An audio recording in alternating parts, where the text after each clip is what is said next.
mengumumkan ketibaan yang berbahagia Tan Sri Datuk Mustafa Mansur, Pro-Chancellor University Sains Malaysia, yang berbahagia Tan Sri Datuk Dr. M. J. Katesan, Pro-Chancellor University Sains Malaysia, dan bonda yang dikasihi, yang berbahagia Tan Sri Datuk Dr. Zulkifli A. Hassan, Pengerusi Lembaga Gubernur University Sains Malaysia, dan bonda yang kita sayangi dan kasihi, yang berbahagia Profesor Datuk Dr. Asma Ismail, Naib Chancellor University Sains Malaysia, dan suami yang berbahagia Profesor Datuk Dr. Ahmad Zakaria, serta kenamaan-kenamaan yang lain untuk mengambil tempat.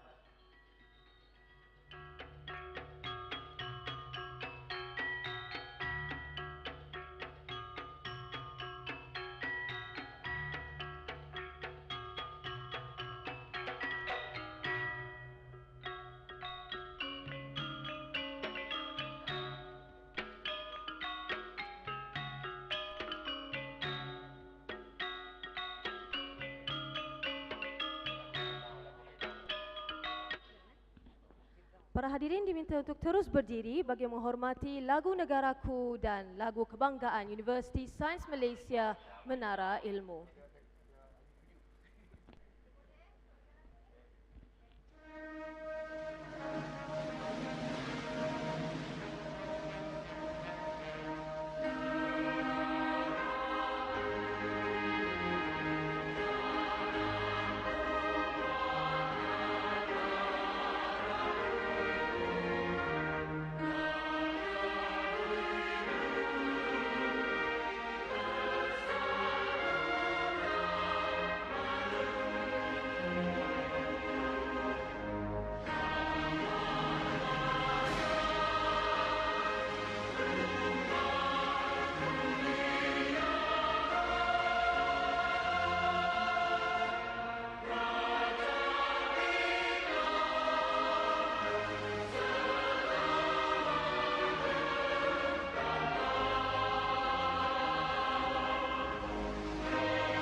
Universiti Sains Malaysia Menara Ilmu Tercinta, jadi tumpuan antara bangsa untuk segala cita-cita.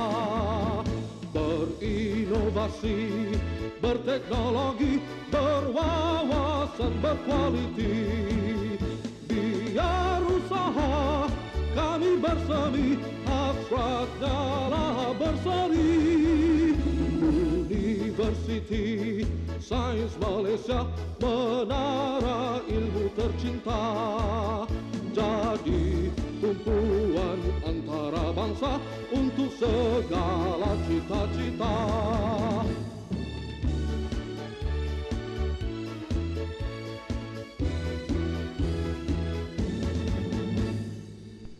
Hadirin dipersilakan duduk.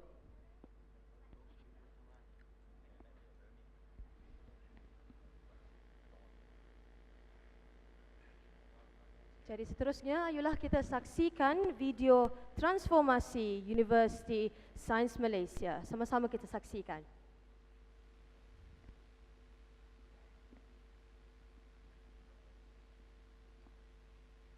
Today, at the dawn of a new day,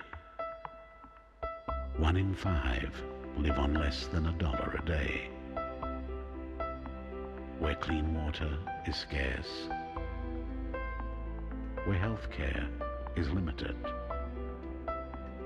where even one meal is hard to find, a brighter future can seem an impossible dream. But we can make a difference to the things that matter. Today, I will make a difference. Today, I will nurture them. Today, I will transform them in their everyday, every song, every life, every dream, and every seed of hope. For them, their children, and their children's children. A brighter tomorrow awaits. Through the power of our commitment, today we will make a difference.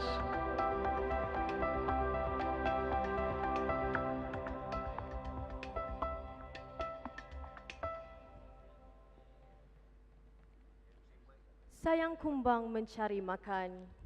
Terbang seiring di tepi kali. Selamat datang kami ucapkan. Moga diiringi restu ilahi.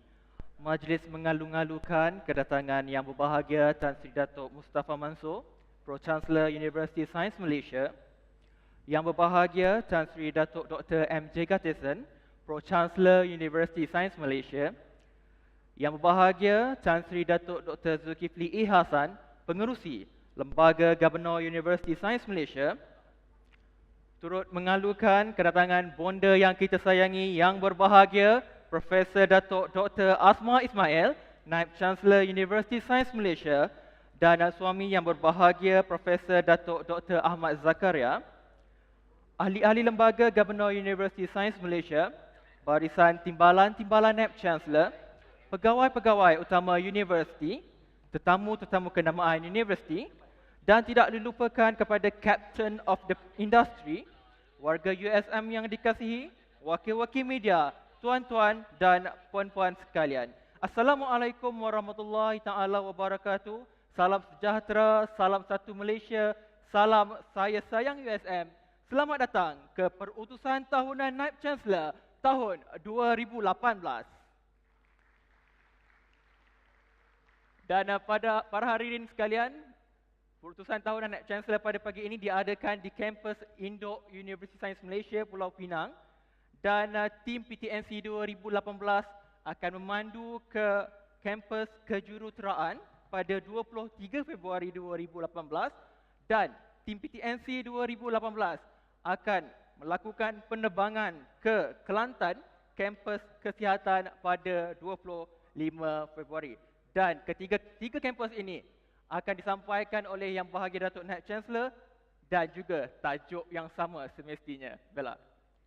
Baiklah, bagi memberkati majlis kita pada hari ini, majlis dengan segala hormatnya menjemput Yang Berusaha Dr. Muhammad Zamruz bin Muhammad Ali, Pegawai Hal Ehwal Islam Pusat Islam Universiti Sains Malaysia untuk memimpin bacaan doa. Majlis mempersilakan.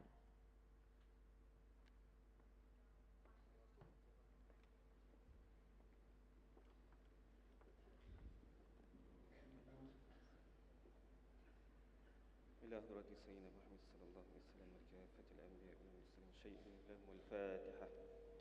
أعوذ بالله من الشيطان الرجيم. بسم الله الرحمن الرحيم. الحمد لله رب العالمين الرحمن الرحيم مالك يوم الدين.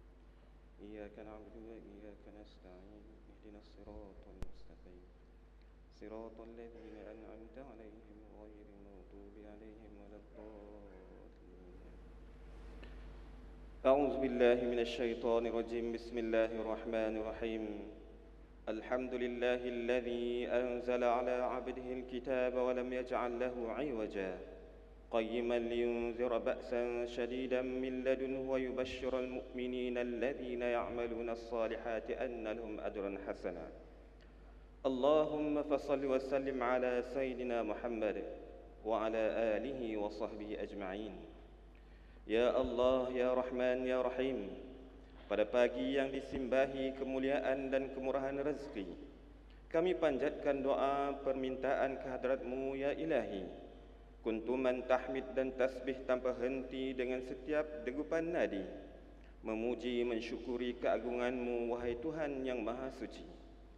Ya Allah Al-Malikul Quddus, menyusuri sirah kebangkitan Rasulmu sallallahu alaihi wasallam dan seruan baginda, menobatkan kalam naqli dengan kalimah Iqra' al-wahyu yang pertama, perkukuhkan akidah kami, keimanan dan kepercayaan kami, kejapkan ikatan ukhuwah persaudaraan ini dengan lembayung ilmu naqli dan aqliyah, penuhilah jua ya Allah segenap ruang masa yang bakal dilewati hari ini, malah sepanjang hari selama bersinarnya sang surya, dengan gerbang istiqamah dan hamparan permaidani kelestarian, agar saban hari mencipta sejarah kecemerlangan bersulam ketakwaan, menjadikan kami relevan, disanjung dan menjadi rujukan. Kami berusaha untuk membentuk pendidikan USM dalam acuan flexibility, agar graduan kampus ini menguasai era revolusi industri abad ini. Ya Allah, bantulah kami mengekalkan kecemerlangan ini, cemerlang duniawi gemilang ukhrawi. La hawla wa la quwata illa billahil aliyil azim. Hanya padamu ya Allah, hanya denganmu ya Allah, dan hanya untukmu ya Allah. Perjalanan universiti yang dicintai ini perlukan tunjuk arahmu. Izinkan kami meneroka dan berkongsi pengetahuan dengan institusi-institusi ilmu, bergerak sepantas yang mungkin, menawarkan kepada komuniti akan warganya dan alumni yang terpimpin dan berstrategi dengan kombinasi pengetahuan dan karakter yang disegani. Lebarkanlah sayap keinsanan kami dalam usaha mentransformasi pengajian tinggi. Bawalah kami dalam episod kegemilangan yang universal, pengetahuan yang merupakan segala-galanya. Mantapkan organisasi universiti ini dalam saf yang bersatu hati, terpandu dan terarah dengan nawaitu yang mukhlis dalam qalbu insan-insan yang memimpin kami. Agar surya hari esok bakal menyinari wajah generasi negara di luar sana, menjadi khalifatul ard yang kaya dengan nilai-nilai murni, profesional dan berintegriti, mampu mengendali urus tadbir duniawi dengan tangan yang dibasahi air wudu dan dahi yang senantiasa sujud ke bumi. Ya Allah, Ya Karim, Ya Wadud, sempena Majlis Perutusan Naib Chancellor 2018 kali ini, making USM a preferred university by design, bukanlah suatu hal yang mudah. Dari itu ya Allah, Engkau ringankanlah. Merekayasa USM sebagai universiti pilihan, bukan jua terpikul seorang oleh Sri Kandi Naib Chancellor kami sebagai nakhodanya. Bahkan Engkau tunjukilah agar seluruh warga ini menjadi pendekarnya, berupaya memperkasakan janji setia dan rela bersama-sama barisan kepimpinan dengan gaya USM yang sentiasa terkehadapan. Ya Allah, Ya Mu'iz, Ya Alim, Dikaulah Tuhan yang Maha Pemberi dan Maha Penganugerah. Hari ini adalah tangga menuju puncak kegemilangan universiti dan pertiwi. Masa hadapan memerlukan tekad bakti warga kampus berintegriti. Rabbana, hiasilah kami dengan sifat istiqamah yang merentas generasi, dan murnikanlah cara hidup berintegrasi di sini sebagai pendekatan untuk memimpin dan melestari alam buana ini. Ya Allah, Dikaulah Tuhan yang Maha menentukan segala sesuatu. Jadikanlah pertemuan hari ini sebagai pertemuan yang diberkati, serta jadikanlah perpisahan kami nanti suatu perpisahan yang membawa saadah, perubahan dan kejayaan hakiki. Gugurkanlah segala dosa-dosa kami, ayahanda bonda dan ahli keluarga kami, para pendidik dan mahasiswa, serta seluruh muslimin dan muslimat, sama ada yang masih hidup atau yang telah kembali menghadap-Mu ya Ilahi. Rabbana zalamna anfusana wa illam taghfir lana wa tarhamna lanakunanna minal khasirin. Rabbana atina fid dunya hasanah wa fil akhirati hasanah wa qina adzaban nar. Wa adkhilna al-jannata ma'al abrar ya aziz ya ghafar ya rabbal alamin. Wa sallallahu ala sayyidina Muhammad wa ala alihi wa sahbihi ajma'in. Walhamdulillahi rabbil alamin. Amin, amin ya rabbal alamin. Majlis mengucapkan ribuan terima kasih kepada Yang Berusaha Dr. Muhammad Zamrus Muhammad Ali di atas pimpinan bacaan doa sebentar tadi. Semoga majlis kita pada pagi ini dapat berjalan dengan lancar oleh dan dengan kehendaknya Allah Subhanahu Wa Taala. Baiklah Bella dan para hadirin sekalian, tahukah anda Universiti Sains Malaysia telah pun mencapai pelbagai kemenangan dan pencapaian sepanjang tahun 2017.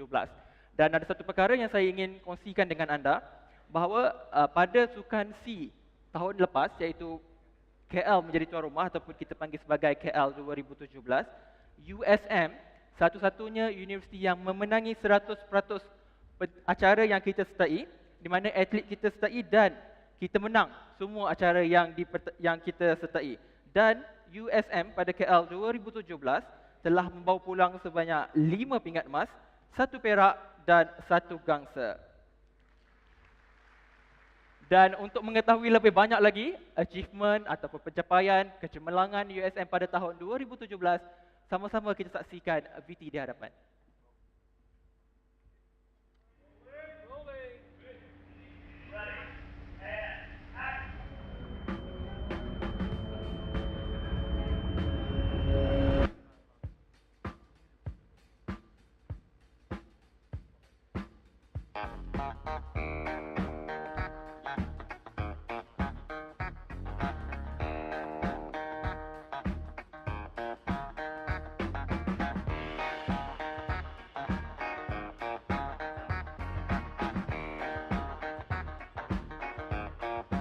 Very superstitious, writings on the wall.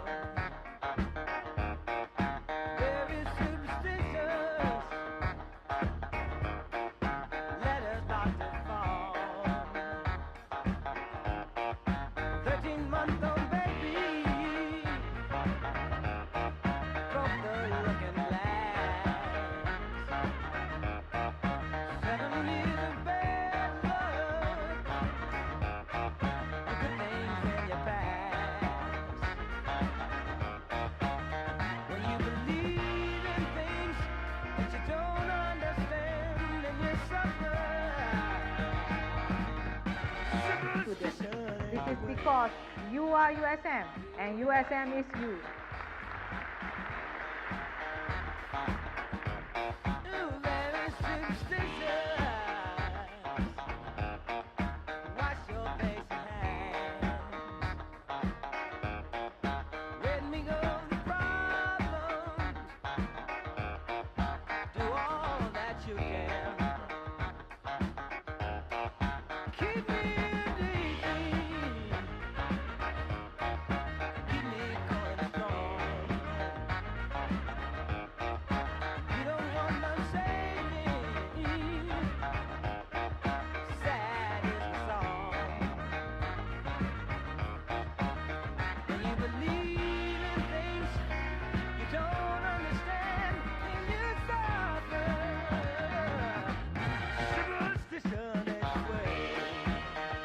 Yeah.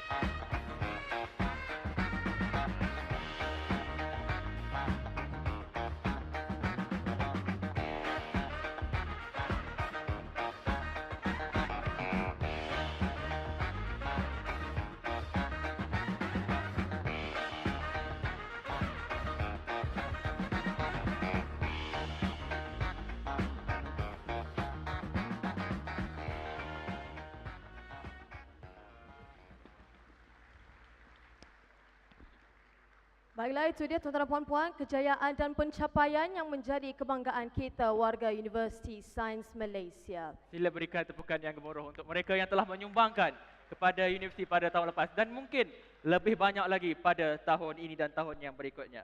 Baiklah hadirin dan hadirat sekalian, sebelum kita meneruskan kepada agenda utama iaitu perutusan tahunan Naib Chancellor, USM kali ini akan bawa kelainan kepada perutusan kerana kita akan memperkenalkan beberapa inisiatif baru yang saya fikir menekankan 4 perkara utama ini, iaitu long life learning ataupun pembelajaran sepanjang hayat, secure payment, cashless community ataupun komuniti tanpa tunai seiring dengan pencapaian dan pembentukan generasi TN50 dan juga membentuk gaya hidup yang lebih sihat.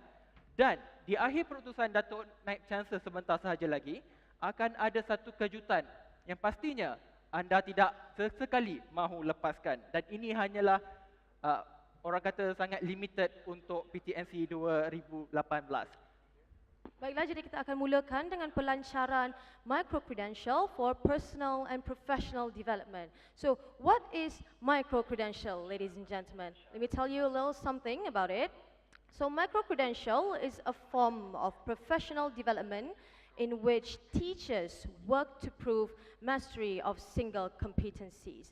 A micro-credential learning program is usually designed to be delivered as a very focused knowledge-based or skill-based program, hence the term micro, and they are designed to be tailored to what a teacher needs or wants to know, from classroom management to analyzing student data. So for more information, let us welcome Professor Dr. Abdul Karim Alias, the Director of Center for Development of Academic Excellence, to deliver the prelude. Ladies and gentlemen, please welcome.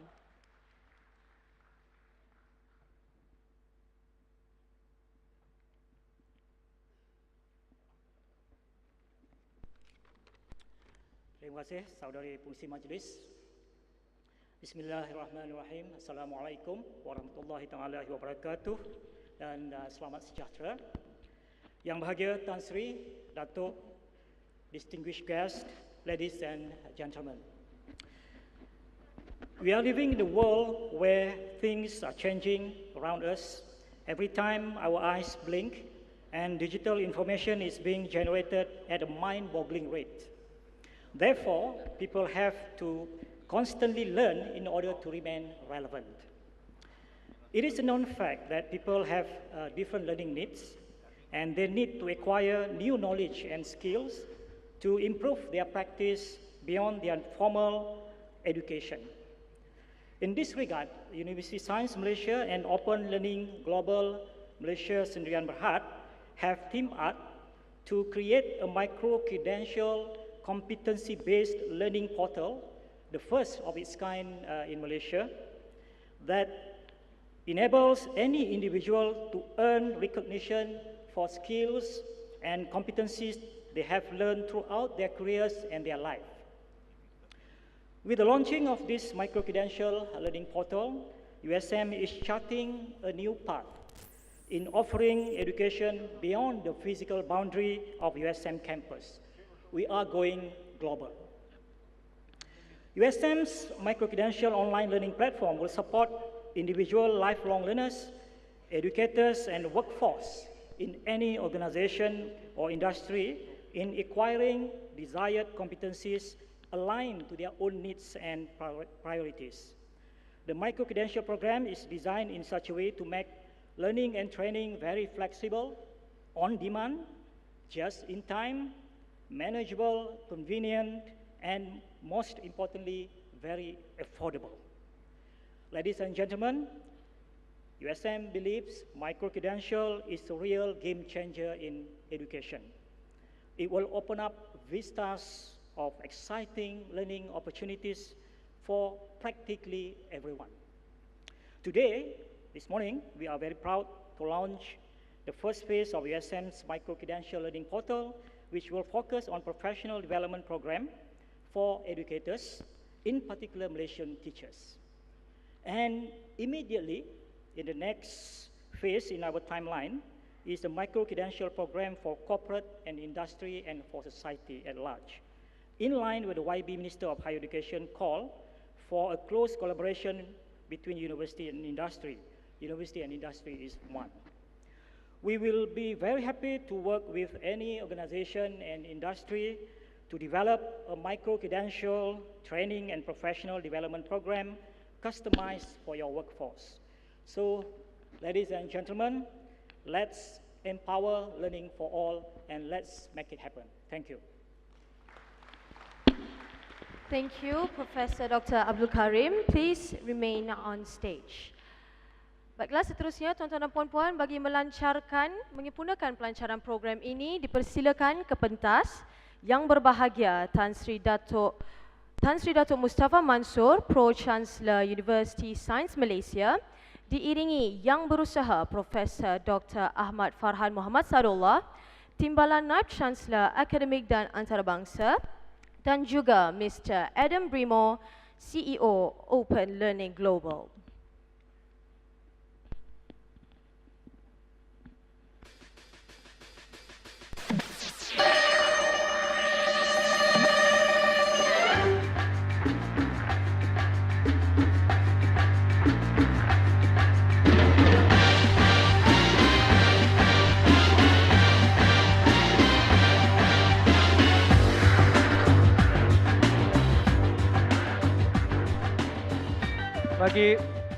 Bagi menyempurnakan pelancaran pada pagi ini, dijemput Yang Berbahagia Tan Sri untuk melancarkan Micro-credential for personal and professional development.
Dengan itu, tuan-tuan dan puan-puan, rasmilah Micro-Credential for Personal and Professional Development. Tahniah kami ucapkan kepada Profesor Dr. Abdul Karim. Terima kasih Tan Sri Datuk Mustafa Mansor, Mr. Adam Brimo, Profesor Dr. Ahmad Farhan Muhammad Sadullah dan Profesor Dr. Abdul Karim alias dipersilakan mengambil tempat semula.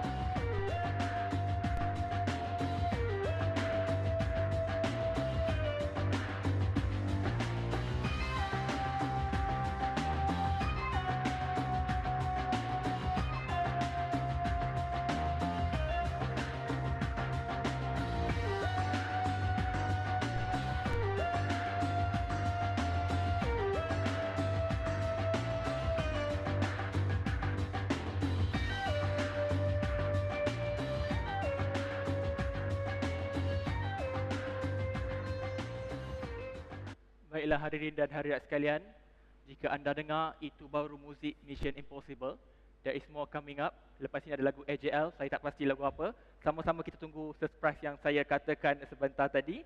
Dan untuk meneruskan acara, seperti yang saya katakan di awal tadi, berkenaan dengan secure payment ataupun pembayaran dengan cara yang lebih selamat dan juga efektif dan juga efisien. Oleh itu, USM dengan bangganya telah memperkenalkan U Smart Pay. Dan U Smart Pay ialah inisiatif bersama di antara Jabatan Bendahari dan Pusat Pembangunan Perniagaan USM ke arah pelaksanaan transaksi perniagaan secara pintar, selamat dan ringkas. Kaedah pembayaran adalah secara e-payment, akaun virtual dan terminal debit dan kredit. Usaha terkini adalah melalui kod Quick Response ataupun QR Code dan kad Touch and Go yang dilaksanakan secara usaha-sama dengan Maybank dan Touch and Go sendirian berhad. Kedua-duanya ke arah pelaksanaan suasana kampus tanpa tunai. Untuk makluman lebih lanjut, sama-sama kita saksikan VT ini.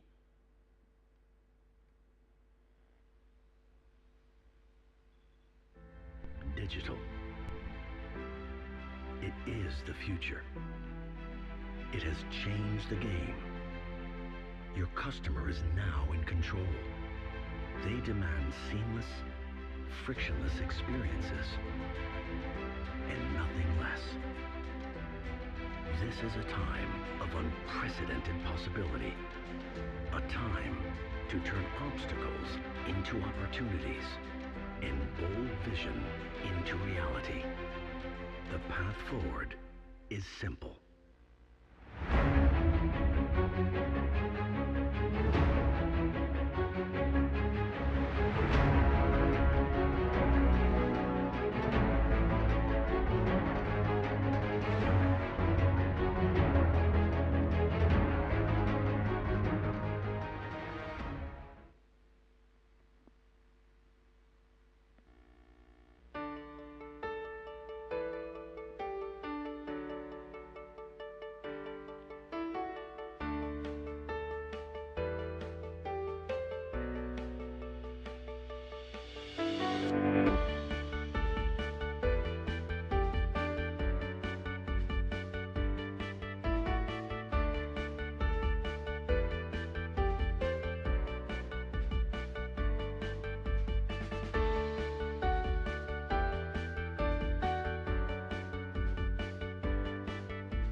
Assalamualaikum, Datuk.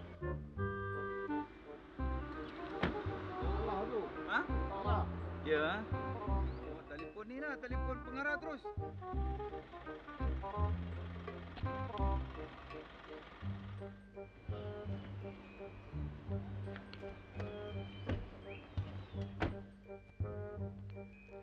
Assalamualaikum tuan. Panas ni bro, tu. Jom kita pergi tepi sikit lah. Kita pergi Jangan sana. jalan lagi. Nanti kita juga diklaim kat nanti. Memang panas ni. Jom pergi sini, jom. Jom kita pergi sana. Bro, kompang yang universiti kenakan RM50 je, tak mahal. Saya bayar cash boleh? Saya nak cepat lah. Tok pegang je. RM50 saja, bukan banyak. Datuk, bro lupa nak maklumkan bahawa semenjak 21 Februari ni, universiti dah cashless. Tidak menggunakan tunai dah lagi. Memang betul, bro. Tengok. Kita ada U Macam mana nak bayar ni? Smart Pay. Macam mana mau bayar ni, Datuk? Okey, sekarang ni Prof bawa keluar handphone, saya akan tolong bayar melalui USM Smart Pay. Kita gunakan handphone, QR code kita panggil. Ini boleh? Oh, mak Prof. Apa punya phone ni? Yang besar ni handphone tak ada, Prof. Yang macam ni? Betul, ada, Prof. Tak apa, Prof simpan dulu. Tak boleh? Kita tak boleh, yang ni tak boleh. Kita kena pakai yang mana yang bijak handphone macam saya ni. Nokia ni. Yang bijak ni lah, Prof. Ni tak bijak. Sekarang ni, Prof, boleh juga buat bayaran melalui Touch and Go. Si baik Datuk, saya Oh, ada. ada satu. Dah kalau tak ada saya pun boleh pakai phone saya RM50 je kawan-kawan. Oh, boleh bro. Okey, kita ada alat ni bro. Touch and go. Dahsyat Datuk. Yes. Oh, lama bro. Rekod saya bukan setakat kena clamping ni. Ada 5 saman parking juga. Tak pernah kena pun. Boleh bayar sekali lah bro guna USM Smart Touch and Go. Kredit tak ada ni. Kredit tak Cukup bro.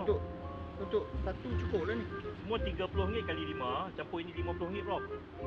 Semuanya RM200 cukup. Tapi tak cukup kredit. Tak cukup. Okey, Datuk, boleh? Datuk tolong. bro ada kredit kad? Kredit kad ada? Kredit kad boleh, tak ada masalah. Oh, semua boleh sekarang ni. Bank mana? Semua bank Semua bank boleh? Semua bank pun boleh, tak ada masalah. Citibank? Citibank, okey? Lepas penjanaan kewangan sebanyak RM200 kepada universiti melalui kunci roda. Terima kasih banyak bro. Bila boleh buka? Tunggu sekejap bro, kita nak claim juga yang PKU 69.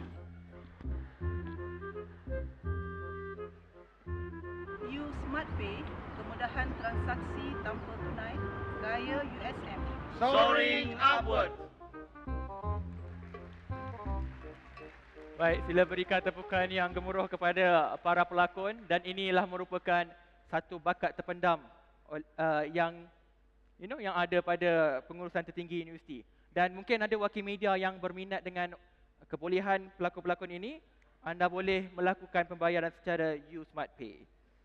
Baiklah, seterusnya bagi menyempurnakan pelancaran pada pagi ini, dijemput dan mempersilakan Yang Berbahagia Tan Sri Datuk Dr. Zulkifli A. Hassan, pengurusi Lembaga Gubernur Universiti Sains Malaysia, diiringi oleh Yang Berusaha Profesor Insinyur Dr. Abdul Rahman Mohamad, Timbalan Naib Chancellor Jaringan Industri dan Masyarakat, Yang Berusaha Dr. Rohayati Mat Isa, Bendahari USM, dan Yang Berbahagia Profesor Datuk Dr. Abdul Khalil Syaukat Ali, Pengarah Pusat Pembangunan Perniagaan untuk sama-sama berada di atas pentas.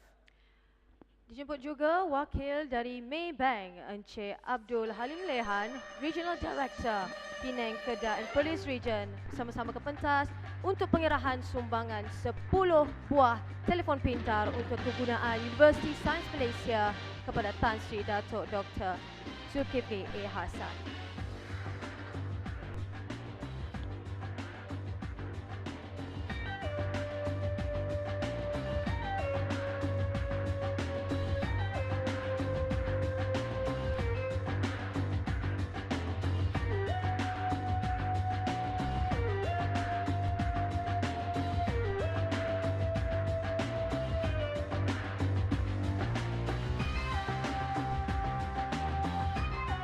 Dijemput Encik Abdul Halim Lihan, Regional Director Maybank, untuk menyerahkan sumbangan 10 buah telefon pintar untuk kegunaan USM kepada Yang Berbahagia Tan Sri.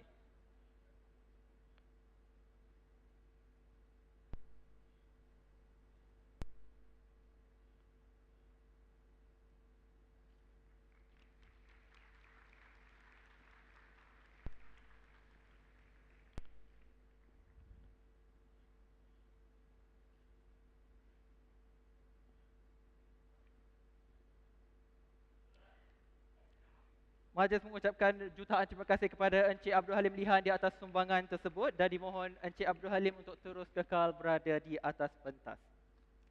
Baiklah tuan-tuan dan puan-puan sekalian. Seterusnya, pelancar seterusnya saya fikir mungkin memberi satu nafas baru kepada Universiti Sains Malaysia, iaitu pengerahan Mokat Touch and Go edisi khas yang menggunakan logo 50 tahun Universiti Sains Malaysia.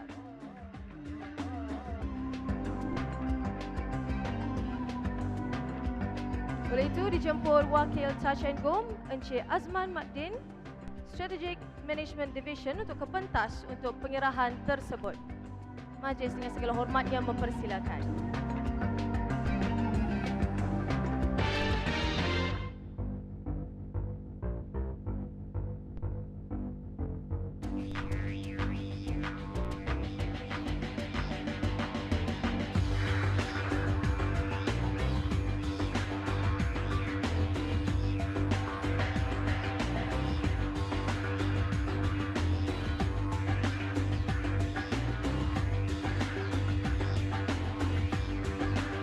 Baiklah, untuk makluman tuan-tuan dan puan-puan sekalian, Universiti Sains Malaysia juga adalah ejen untuk menambah nilai kad Touch and Go tanpa mengenakan caj perkhidmatan sebanyak 50 sen.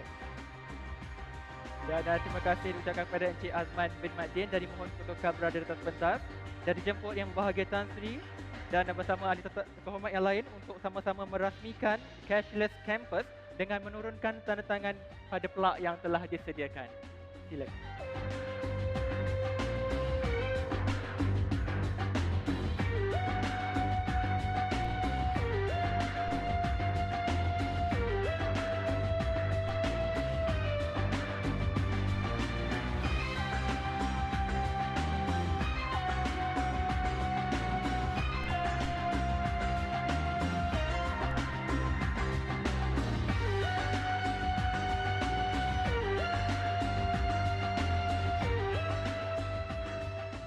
Baiklah, untuk pengetahuan tuan-tuan dan puan-puan juga, syarikat keusahawanan pelajar iaitu Uni Storage Sendirian Berhad merupakan syarikat pertama yang menggunakan QR Pay.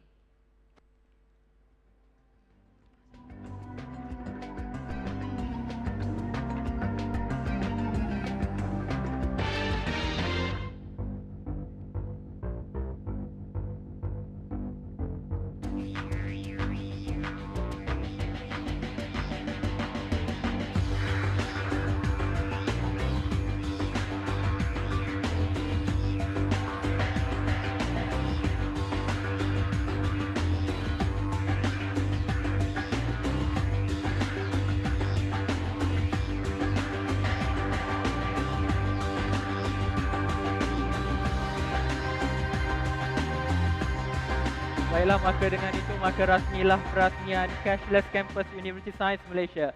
Terima kasih yang bahagia Tan Sri dan tetamu komat lain. Dan kita memberi ruang kepada media untuk merakamkan satu pencapaian baru untuk Universiti Sains Malaysia. Bella. Betul, Hafiz.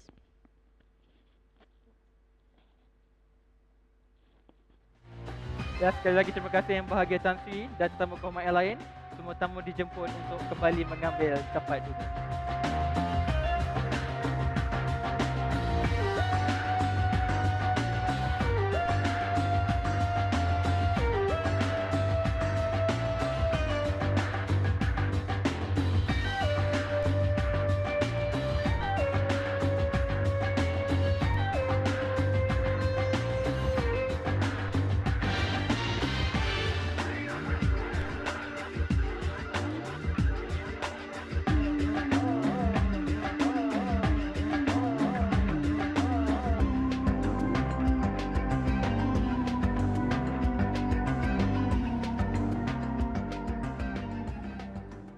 Baiklah hadirin dan hadirat sekalian, dalam usaha menyambut seruan kerajaan untuk melahirkan masyarakat yang mengamalkan gaya hidup yang sihat, sekali lagi USM telah memperkenalkan satu lagi inisiatif baru iaitu program #USMFit yang merupakan sebuah program yang dapat membantu dalam membudayakan gaya hidup sihat dalam kalangan warga universiti. Dan inisiatif ini dilakukan bertujuan untuk menggerakkan komuniti USM ke arah menjadi kampus yang aktif. Kesemua inisiatif ini akan dilancarkan melalui satu aplikasi #USMFit yang akan bermula secara rasminya pada Mac 2018.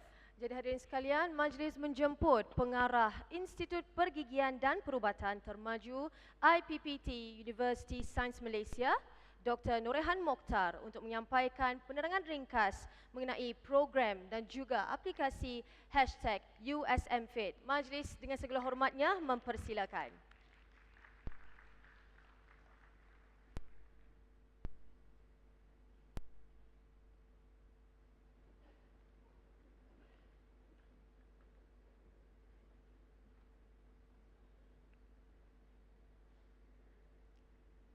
Terima kasih pengacara majlis yang berbahagia Tan Sri, Datuk, our distinguished guests, ladies and gentlemen. Now, according to the World Health Organization, the prevalence of overweight and obesity has increased at an alarming rate. Similarly, in Malaysia, around 30% of adults above 18 are overweight and 17.7% are obese. Now in USM, we face the same challenge, and issues related to health would influence our productivity and services that we provide to our community. Ladies and gentlemen, in an attempt to improve the health condition of USM community, we have to work together in a common goal towards sustainable health and wellness. In order to achieve this, the USM will be launching the USM Fit program, which is a flagship program for 2018. This program has 4 main initiatives, which are weight challenge, active campus, hiking trails, and nutritional tips. Now, the weight challenge program is designed to improve the health status of staff and students by maintaining an ideal body weight. This program involves assessment of body weight and body fat percentage over a period of 3 months. The USM Fit trainer will be working hand in hand to provide guidance on weight reduction program for USM community. Ladies and gentlemen, I'm sure everyone aware that a healthy lifestyle is strongly associated with regular physical activities. We promote the concept of sit less and get active. Now, the sit stand workstation would allow an individual to incorporate a standing position after sitting for a long period of time. Ladies and gentlemen, the USM campus, with its rich tropical plants and forests, provide excellent environment for physical outdoor activities.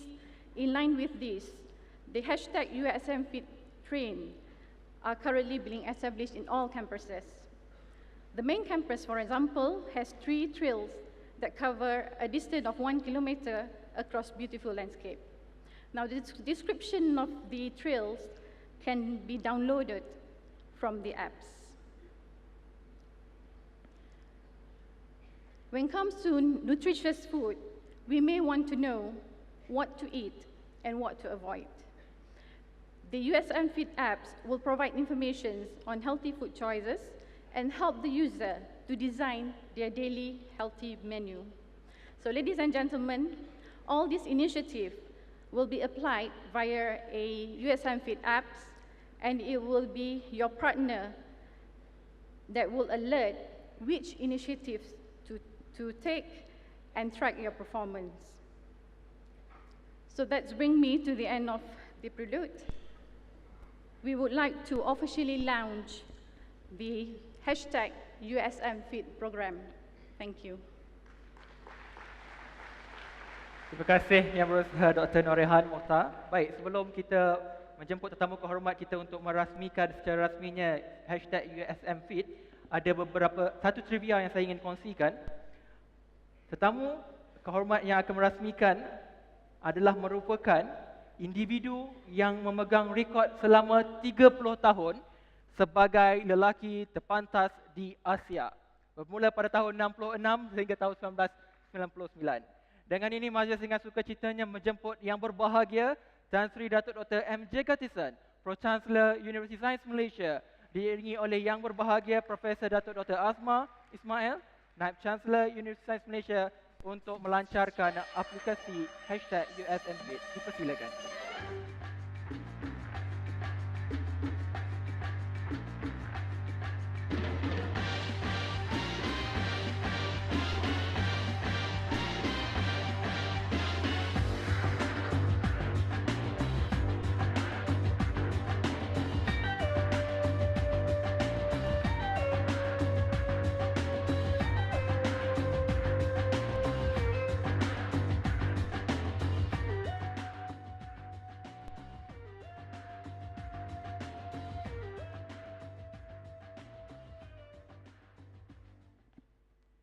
Dan ada minta Tan Sri untuk melancarkan gimmick perasmian hashtag USMFit.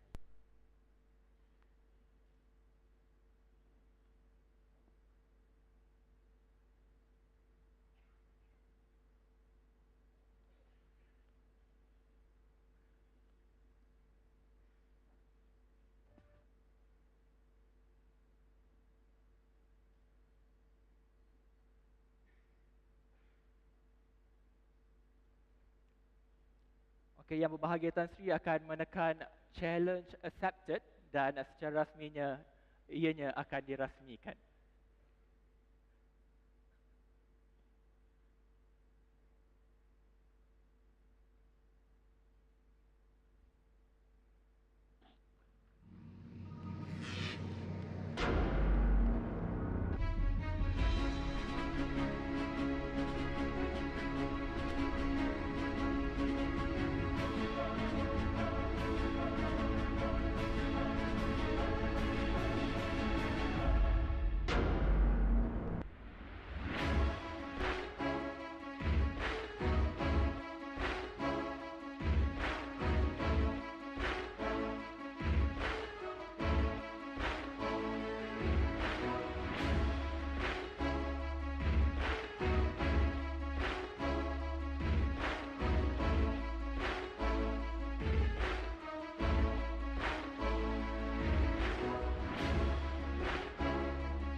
Terima kasih yang berbahagia Tan Sri Datuk Dr. MJ Garesan dan dijemput Dr. Nurihan Mokhtar untuk mengiringi Pro Chancellor ke tempat duduk. Terima kasih juga kepada Naib Chancellor. Dan diminta Datuk Naib Chancellor untuk kekal berada di atas pentas.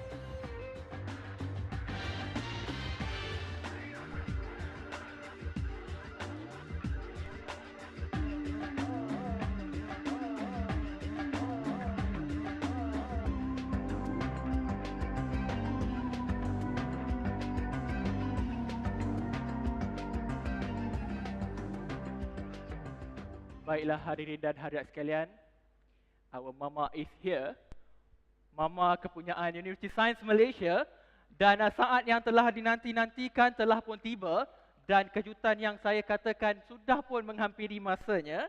Dan tanpa membuang masa lagi, majlis dengan segala hormatnya menjemput dan mempersilakan yang berbahagia Datuk Asma binti Ismail, Naib Chancellor University Sains Malaysia, untuk menyampaikan Perutusan Tahunan Naib Chancellor 2018 yang bertajuk Making USM a Preferred University by Design. Silakan Datuk.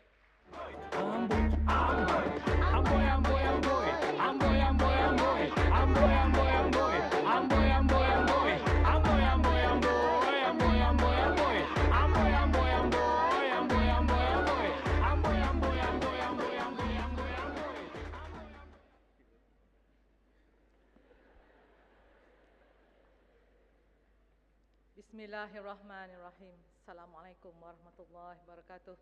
Salam sejahtera, salam satu Malaysia, salam satu Universiti Sains Malaysia. Terima kasih pada pengacara majlis. Yang berbahagia Tan Sri Datuk Mustafa Mansur, Pro Chancellor Universiti Sains Malaysia. Yang berbahagia Tan Sri Datuk Dr. J. Katesan Manika Vasagam, Pro Chancellor Universiti Sains Malaysia. Yang berbahagia Tan Sri Datuk Dr. Zulkifli A. Hassan, Pengerusi Lembaga Governor Universiti Sains Malaysia. Yang berbahagia Profesor Datuk Dr. Ahmad Zakaria, suami tercinta dan dikasihi.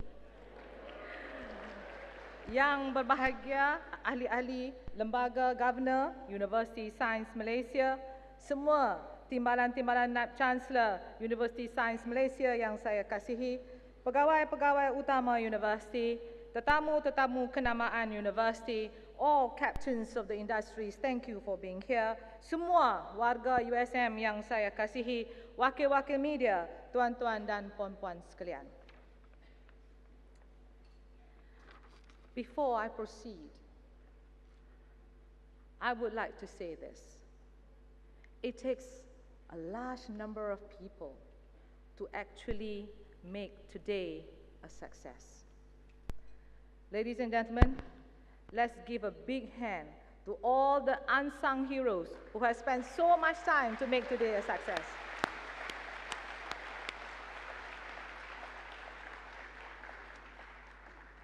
What I'm going to be talking today is the second of my annual address. The first one was last year in 2017.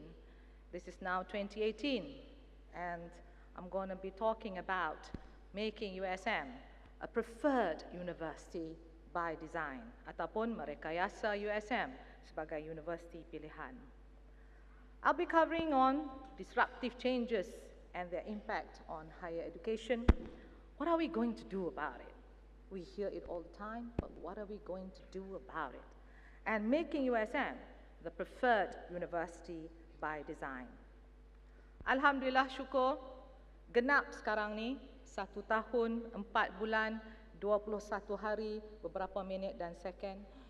Saya sekarang ni menjadi Vice Chancellor at University Science Malaysia. Saya sentiasa #syukur selalu di atas semua kurniaan Tuhan dan tunjuk ajarnya kepada saya dan pengurusan tertinggi USM untuk membawa universiti tercinta ini ke mercu kejayaan. Banyak pencapaian, banyak anugerah serta pengiktirafan yang telah universiti ini perolehi pada tahun 2017. Semua warga universiti daripada staf, daripada kaki tangan akademik, pengurusan dan pentadbiran telah menjulang nama universiti di peringkat kebangsaan mahupun ke pesada dunia.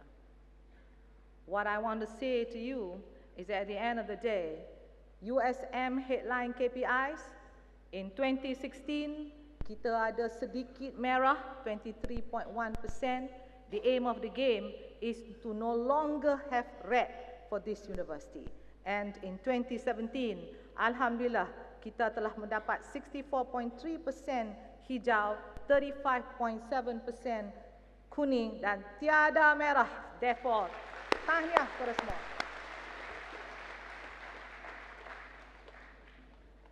I want to say here for 2017, thank you to the Chancellors, Pro-Chancellor, Deputy Vice-Chancellors, HODs, Heads of Departments, Deans, Pengarah, all kaki tangan academic, staff and donors for making this university a great university. Thank you to all the students, student leaders and to all the students of USM for also carrying the flag. Thank you pada semua warga USM. Thank you everyone for a great 2017. Okay, let's begin the serious discussion on disruptive changes and their impact on higher education. Let me begin by saying that nothing is more solid than the traditional brick and mortar university, and we think that the university as we understand it today will still be here tomorrow. And if you say yes, and you believe that the university should not change, then there is no need to change. We just concentrate on being a university that offers quality education because we believe that when we are good, people will come to us. And because we think we are good, and because we are in charge, we say to the students, work for higher education and earn your degree. Because we are in charge again, we make courses available, we design what we think is the best fit curriculum, we state what is our criteria for accessibility to the degree program, and we tell you how long it will take to earn your degree, and we tell you to be here, not from your house, not in your office, but you have got to be here in this university for 4 years, and you got to work hard for your degree. And when you finish your study after 4 years, and you finish your requirements for graduation, we create a great day called convocation, and we give you your degree.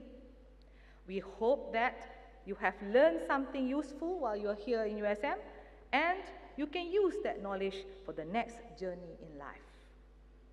This concept, ladies and gentlemen, is known as learn to earn. You learn first, work hard, get your degree, and then you earn. We say this because we think that the degree is our trump card. Nobody else can give this degree. Only the university can give this degree. So the degree is our trump card, or is it? Because the world is changing, and we need to keep pace with the challenges of the 21st century. We have the accelerating pace of change due to the digital age, the disruptive technologies brought by Industry 4.0, global economic crisis and global competition due to globalization. All these have created disruptive change in higher education. The convergence of artificial intelligence and hyperconnectivity or internet has not only enhanced productivity, but also creating a disruptive change in our lives. We no longer use taxis, we use Grab car. That is an example of disruptive change, whether we like it or not. The era of advances in technology due to Industry 4.0 like data analytics, 3D printing, machine learning, IoT, robotics, automation, all that is now here to stay. And because of that, we can no longer do things in silo. We need to move now to transdisciplinary or multidisciplinary. And in combination with digital era, ideas can now cross border easily, and therefore collaboration and information sharing now becomes very important. Tomorrow, ladies and gentlemen, is about collaborative economy. Therefore, in order to have collaboration, we need collaboration because we need to co-learn and then we can co-create. So it is no longer now about being in control, about being in charge, and be secretive about information. Now it's about collaborative networking, it's about sharing of information. And collaborative economy basically is based on trust and trustworthiness. Do you have the character that people can trust? If they look at your face, mono a mono, when we are talking, do we inculcate trust with the other person? Because without trust, there will be no sharing of information, nor any best practices would become out of it. So therefore, education now needs to inculcate values, integrity, teamwork. These now play a very important role in the way we educate the future generation of Malaysia. Of course, the question will now be, what is the impact of this disruptive change to higher education? Let me tell you one thing. Higher education is getting to be expensive. Student debts are rising due to the loan taken to pay for tuition fees, PTPTN, all that is a loan. It's no longer beasiswa, right? And admissions, and if you think that, private university is expensive, and you say admission to public university is cheaper, more affordable, okay, but for undergraduate, not for postgrad, all right? But then again, they have another problem. Admissions to public university, the 20 public universities, admission is limited. The number of seats available is limited. And most subject matters, all right, learn are probably not practical nor adaptable to a changing world, especially when 65% of jobs tomorrow are not here today. So the status quo, ladies and gentlemen, about higher education and being a higher education provider needs to change. So higher education can no longer remain status quo. We need to change. And now we want to discuss about that trump card called the degree. Of course, now we have to ask the question, what is the value of the degree?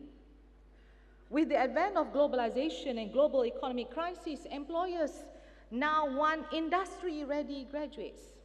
And today, industries hire graduates with competency and skills rather than graduates with a degree, even if that graduate comes from Harvard. Dia datanglah daripada Harvard pun, kalau dia tidak ada kompetensi, dia tidak ada skill, nobody will hire that graduate. And the trend now is also changing.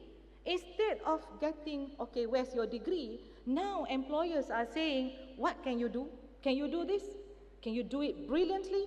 Because now employers are accepting non-degree credentials, all right? And provide certificates. As long as you provide certificate from Western Digital, from Novartis, from Maybank, that has trained you. So now employers are hiring this kind of graduates. Then we have this disruptive change called gig economy.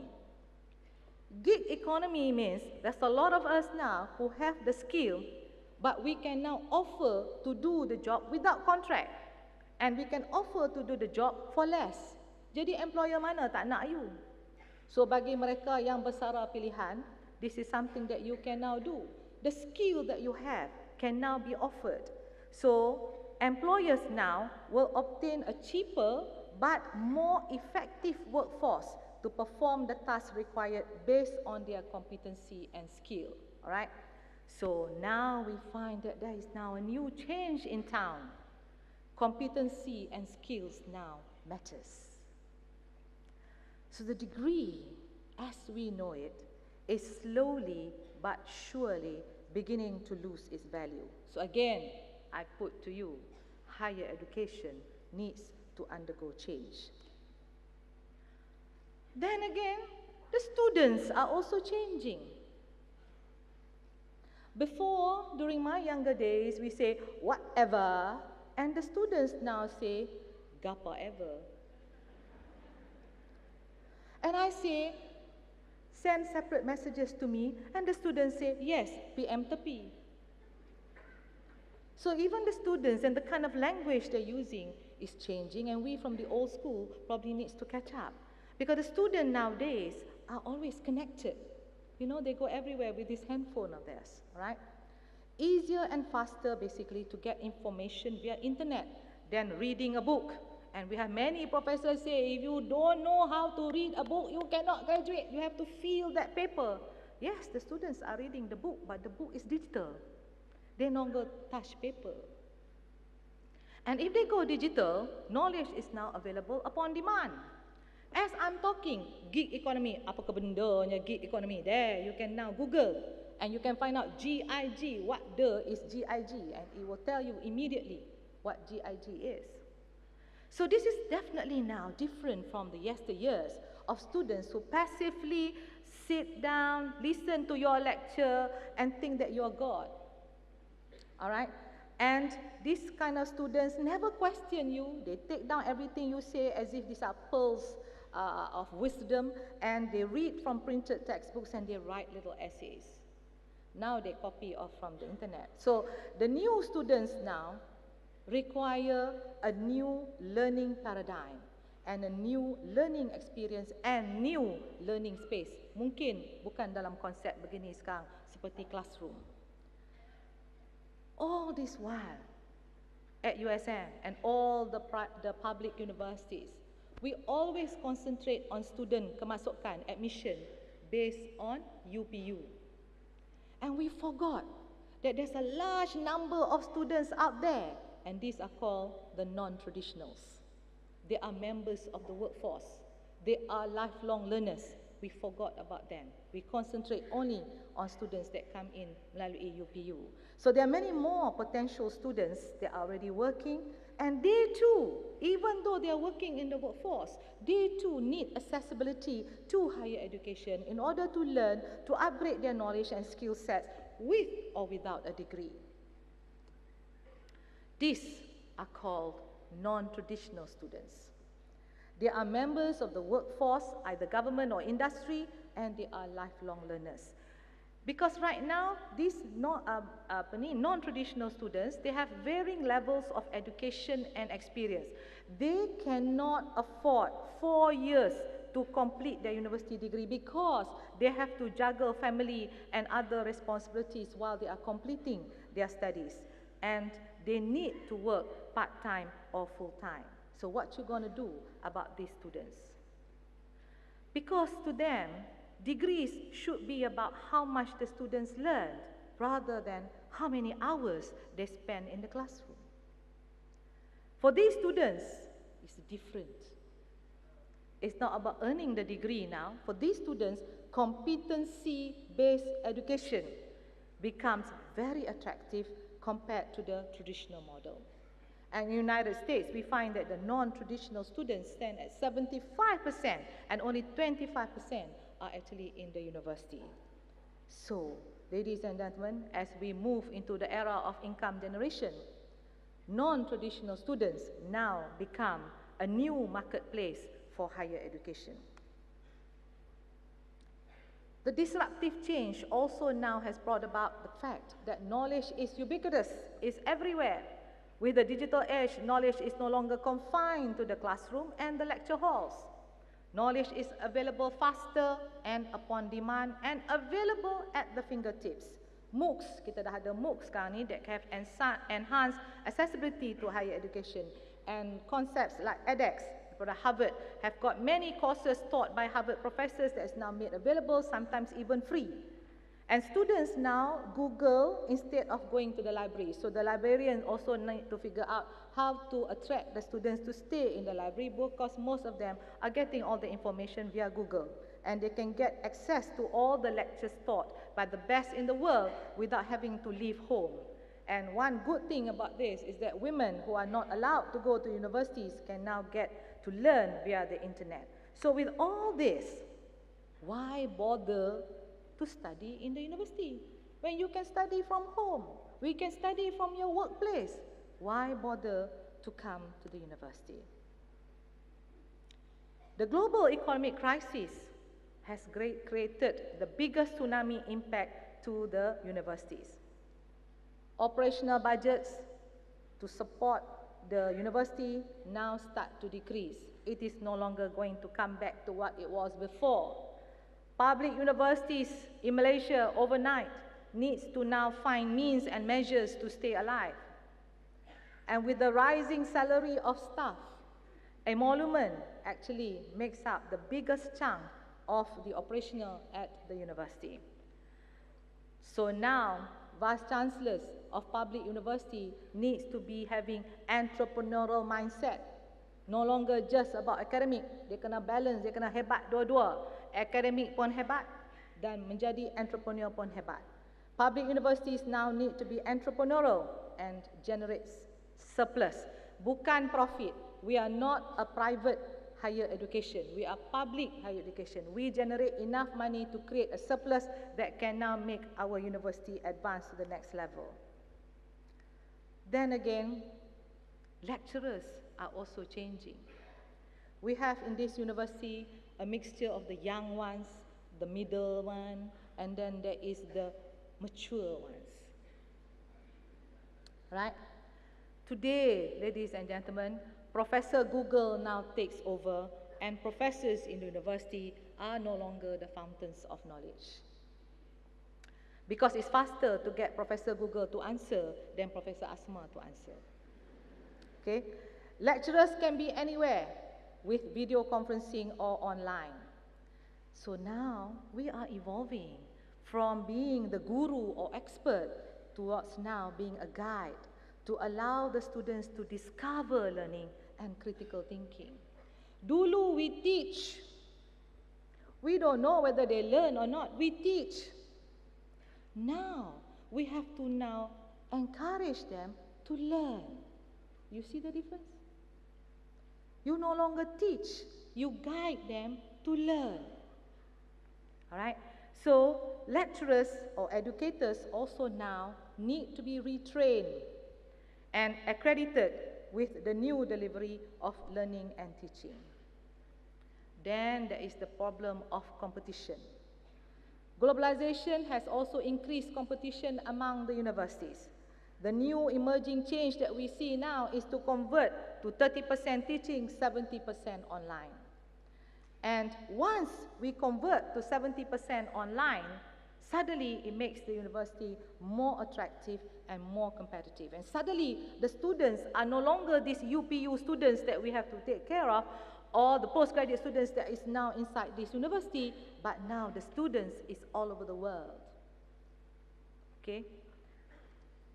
So, to survive, universities of today basically have to increase quality They have to increase student numbers, but they have to lower the cost. So how are we going to do this? That is my next question. What you gonna do about it? The end game for all Malaysian higher education is three. 3R. Respected, referred, relevant. Used to be, these are the 3R for USM. But now, 3R is part of the blueprint. And now all universities have to undergo 3R. So 3R is no longer exclusive to University Sains Malaysia. Semua universiti sekarang ni, public or private, has to be undergoing 3R. And if that's the case, why come to USM? We have to ask that question. Why come to USM? Because everybody else is also doing 3R. So, the big question still haunts us. What we gonna do about it? We can be averse, fear of change. Ramai dalam bilik ni mungkin fear of change. We are familiar and comfortable with what we know. So we say, maintain status quo. Apa yang nak tukar-tukar sangat? Maintain status quo. Or we can be complacent, unaffected, don't know, don't care. Janji ada nasi belau, ada nasi lemak, ada roti canai tiap-tiap hari, who cares? Apa dia nak buat change, ikut dia lah. Or we can do strategic adoption. Hashtag change, but do it USM style. Okay? So, we know that we need to undergo change. I mean, any rational thinking person in the room knows you have to undergo change. But change towards what? This is the question that we want to ask. Because with global competition and impact of disruptive change, relevance is not everything. Sudah. Relevance is not everything. Last year she tells me 3R, referred, relevant and, apa yang kata tadi dah? Lupa lah. Respected, engkau, relevant. Now what is she telling me now pula dah? Distinctiveness matters. What is so unique about you that's going to make people want to come to USM? It's not about being relevant. Semua orang pun dah mula change their courses to be relevant. I told you 3R is no longer exclusive only to University Sains Malaysia. So now we have to ask the question, what is so unique about USM? This, when we start to talk and ask this question, what is so unique about USM?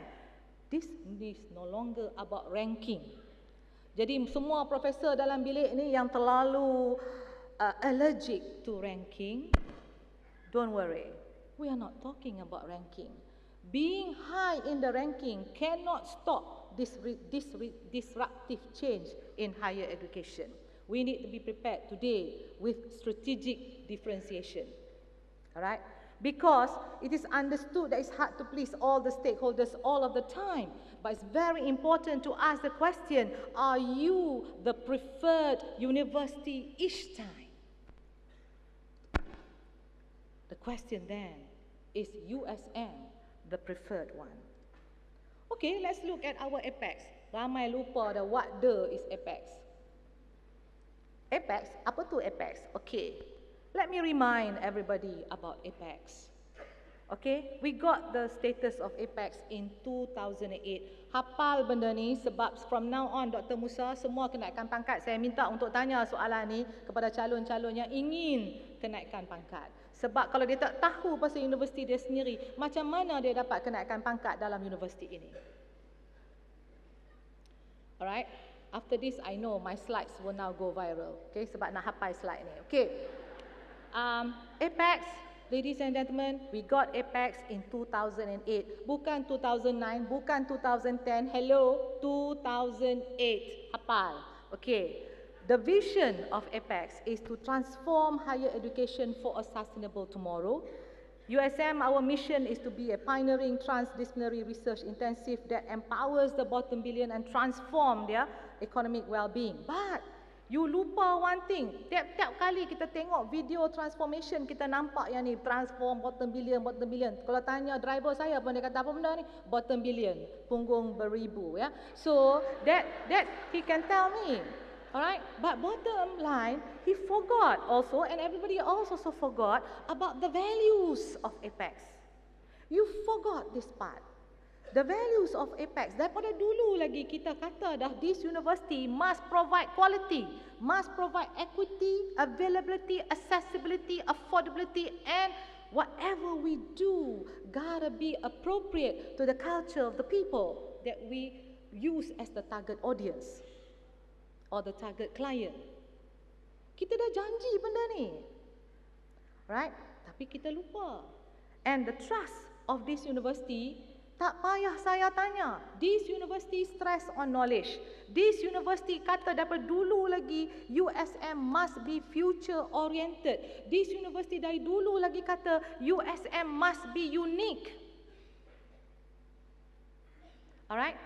And must be sustainable, must be ada humanity, universality. This university must change. It's there in our constitution. This university must sacrifice, and this university must tunjuk wellness. Sebab tu USM fit tu tadi. What am I doing? I'm just asking you to remember what this university is, because many of you have forgotten. And this university daripada dulu lagi dah kata, any solution to R&D must go from brains to business to humanity. Sebab kita pun ikut agenda research university, from brains, idea kita, to business. Sebab kita mesti undergo wealth creation. But at the end of the day, we must use the innovation that we have developed for the good of humanity. Itu janji-janji kita. So under the Apex program, we were the chosen one. We were in line with the SDG daripada zaman jahiliah lagi, since we address inclusiveness, the bottom billion tu tadi, and our values will always produce balanced graduate. Kalau USM remember this, dah lama USM is the one, bila as soon as blueprint tu keluar, USM should be the champion. Sebab kita dah buat lama lagi sebelum university punya, sebelum ministry produce the higher education blueprint. Since 2008, we were the preferred university by Mohe. Tan Sri Zul was the KSU. 8 university, semuanya challenge to get Apex status. We have a committee at Mohe that datang evaluate every university. Masing-masing semua cerita dia hebat, ranking lah, gedebak-gedebuk benda. But we are different. We say this university has values, this university has trust, this university is here to help humanity. This university follows inclusive development. This university dari dulu lagi believe in the sustainable development goals. And for that, the panel said, this university is different. And that's why this university is unique enough to be given the Apex status. And today, we are the preferred university.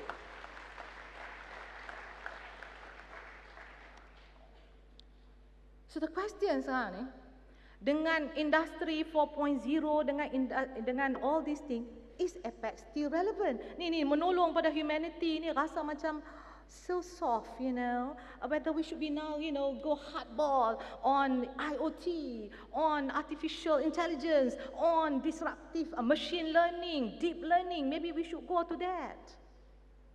So I asked MPRC to go around the campus and ask 3 simple questions. What is Apex University? Sebab kalau tanya budak-budak ni, dia nanti kata, why you come here? Oh, because USM is the Apex University. What the is Apex University? Siapa pun tak boleh jawab. Okay, so, and when did we get Apex status? Ramai tak boleh jawab. Okay, and do you think we have achieved Apex? Many have no idea.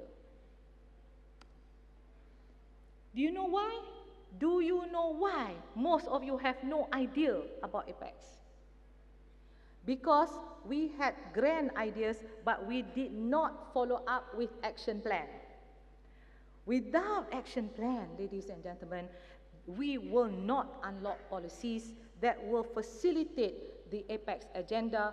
And because we don't have this policy, we also do not monitor any outcomes of the Apex agenda. Sebab itulah ramai tak tahu tentang what the is Apex.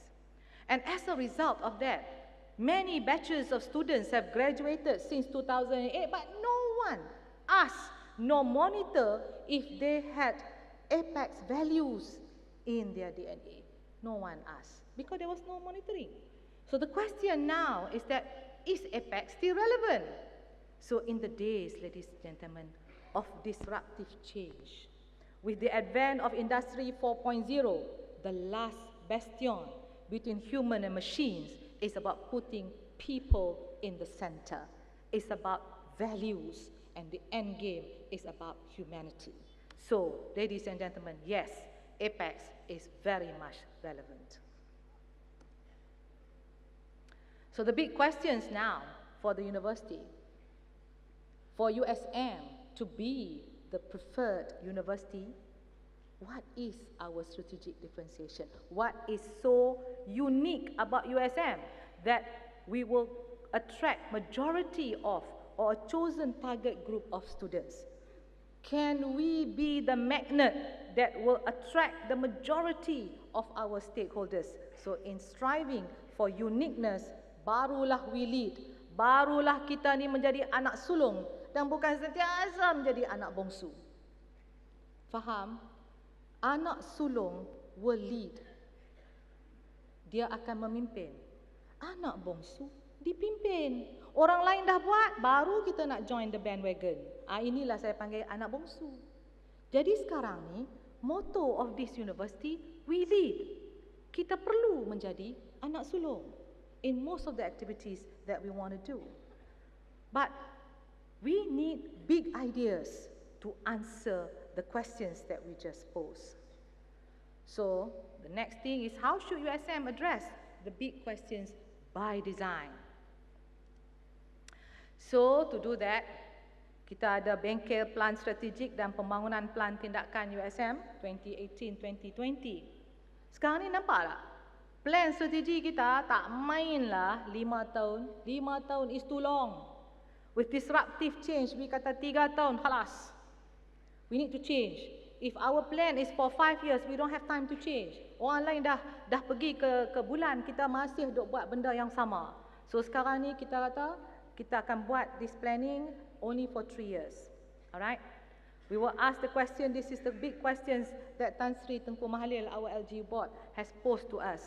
Where you are today, where you want to go. And because you know where you want to go, then you ask the question, where is the university now? Di peringkat local, national, global, what areas are we strong? What areas are we weak? Then how do we plan to get there? Because that's what we want to be. So how do you plan to get there? And when should we get there? And what system should be in place if we want to get there? Okay? So, to do this, dulu kita caca marba.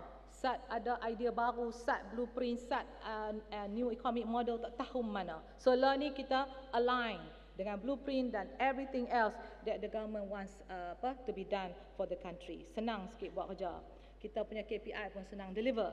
So USM strategic plan for 2018 to 2020 will now be aligned to the blueprint, assure integration of the arts and science, because sekarang ni as we go to disruptive change, you now see integration of arts and science very important in order to move forward. It's no longer just about STEM alone, and we need to align to the Apex agenda because that keeps us on our roots. We have to face facts that we must take care of people first, values must be first, and we will do it USM style with strategic differentiation that will ensure that USM is in the lead.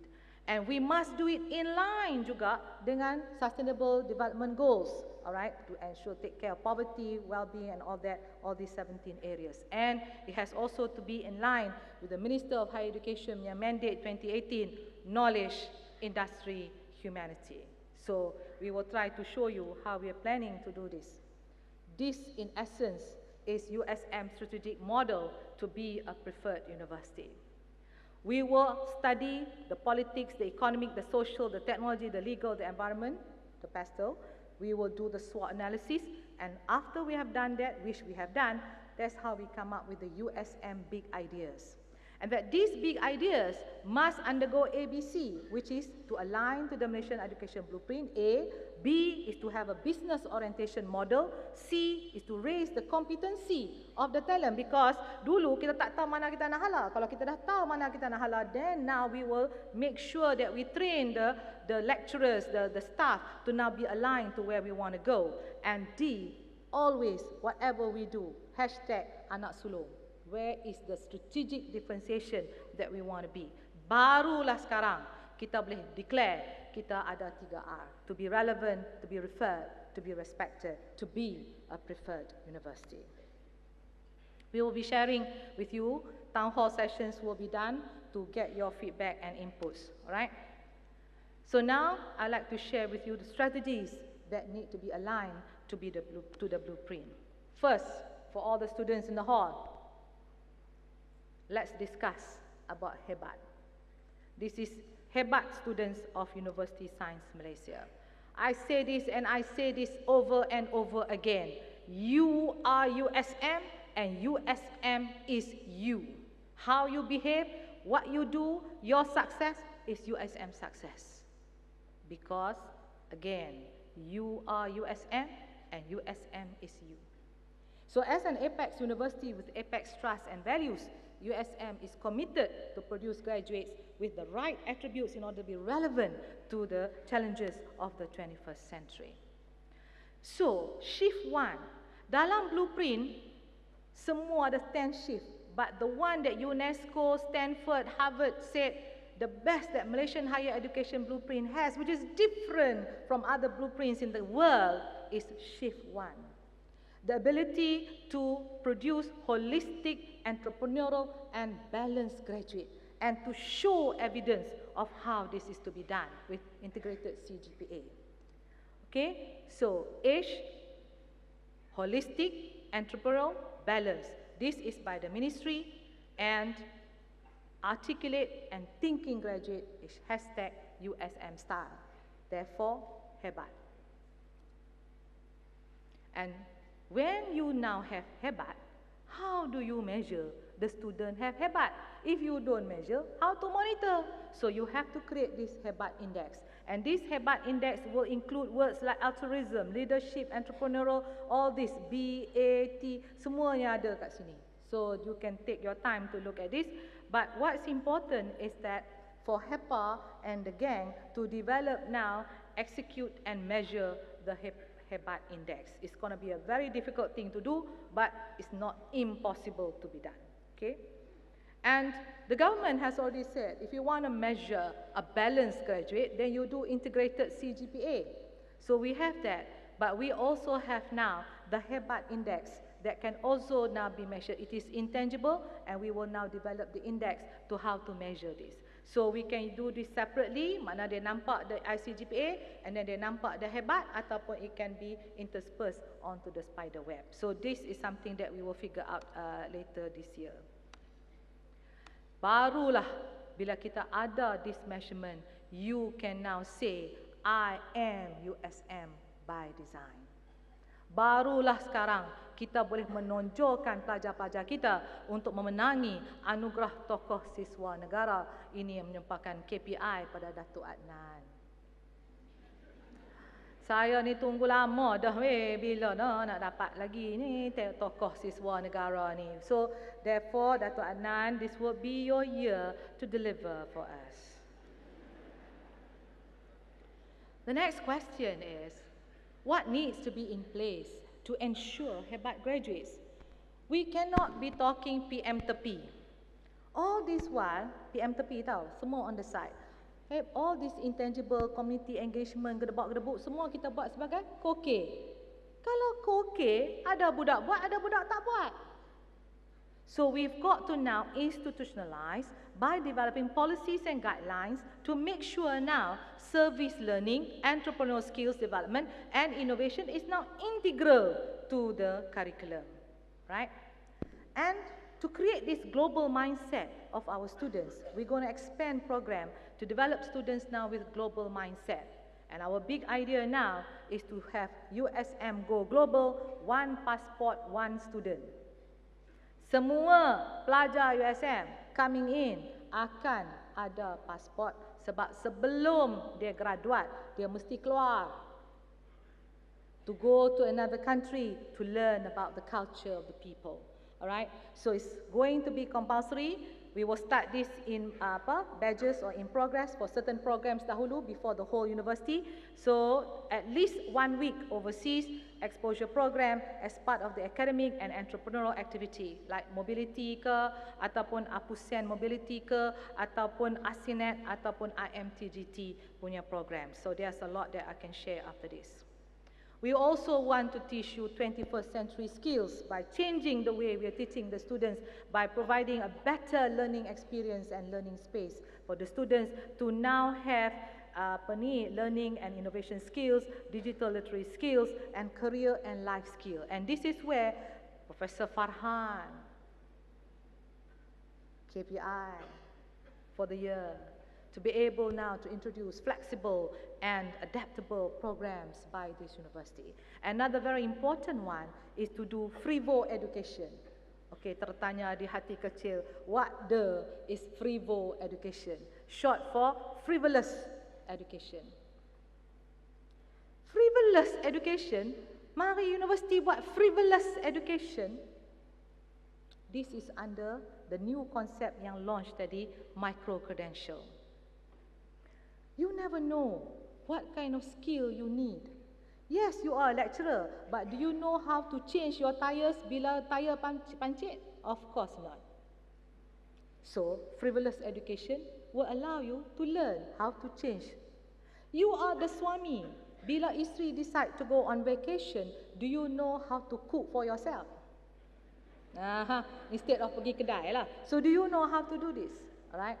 Say you want to be a good coffee maker, you can be a good coffee barista by now learning how to be a good barista. Ini sebab saya dah tengok Coffee Prince. So that's why I also now you need to also learn that.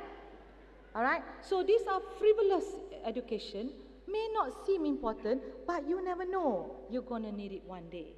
And you can do this without having a degree. You can do it cara lifelong learning. And this is frivolous education. Alright? The next one is to inculcate the APEC sustainability agenda in the hebat students. This is now so very important because students nowadays tak boleh kalau tak ada handphone. Right? Lecturer pun tak boleh kalau tak ada handphone, tambah pula student. Okay?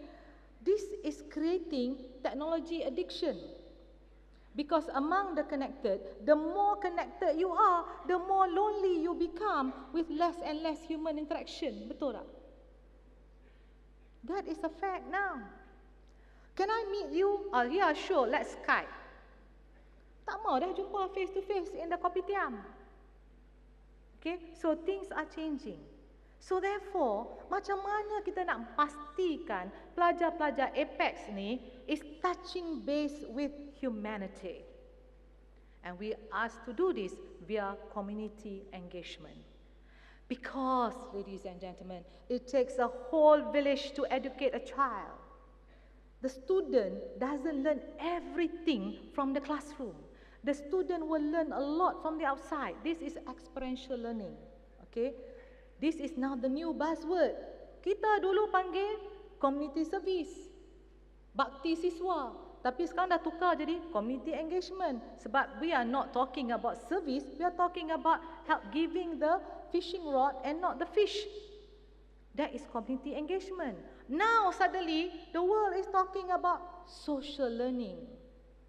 Sama je, experiential learning, social learning, community engagement, sama, right? This now suddenly starts to play center stage, and this we will do for university. The exposure to other religion, culture, and various socio-economic environment are essential to nurture broad-mindedness. Pelajar USM, pelajar Apex have got to be broad-minded, thinkers and adaptable. This is very important. Ni bangsa tak boleh adapt, susah. You can only do your way, your style, susah. Because things are changing. As I said, disruptive change is happening very fast. Alright? And more important, the ability to interact and work with others. Because as I said, tomorrow with collaborative economy, trust and trustworthiness must be there. So BGIM, Professor Rahman, TNC, BGIM, sekarang ni, will now pastikan community engagement strive, will now be the center stage to produce students who are not only knowledgeable but with values and also caring dengan heart or cult, as they say. So this is very much in line dengan Apex agenda and the SDG.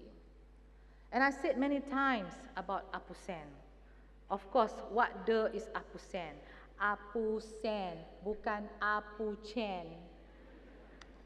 Okay. APUSEN, or Asia Pacific Community Engagement Network, and USM's collaborative partners will be the platform to send outbound USM students under the One Passport, One Student initiative. Lah ni bila saya cakap dengan MPP, semuanya berasa nak pergi India. Sebab kita punya Belgaum campus in India. Mati akai, tak tahu nak pergi mana dah. What I'm going to share with you, under APUSEN, you can go to 93 institutions in 19 countries around the world. So students, when they go to this One Passport, One Student or USM Going Global, bukan pergi well-well atau bukan pergi seronok-seronok. When you go there, you are undergoing community engagement on a project. Okay, and when this project, when you go out there, this is the time we train you to listen to the needs of the community. Bukan you tell makcik, pakcik, this is the way to do things because you are the clever one, because you are the one in the university. Hello, listen. This is now talking about community engagement. That means you go out there, ask makcik, pakcik, what is it that you want from us? Then come back to the classroom, work in a multidisciplinary mode, engineers, medical, social science, work together to now provide solutions that is needed by the community. This is the way you learn to connect the dots between what you learn in the classroom and what is actually now happening on the ground. Right? And only then can you touch base with humanity. Only then you are not so naive. You will now know what exactly kemiskinan, problem yang sekarang ni society has. But while you are there, you are supposed to be thinking graduate. And a thinking graduate will also see opportunities. That's how you become an entrepreneur. When you are there in the community, you see what the community wants. What the solution you offer may also be that something you can commercialize. So it will also create this entrepreneurial mindset out of you. And the experience gain will also lead to innovative solutions, as I said, for wealth creation and enhance the quality of life. Ladies and gentlemen, USM has taken this leadership in social and experiential learning. Tapi ramai yang masih tak tahu tentang APUSEN. Alright, so in APUSEN, we have created synergy through partnership.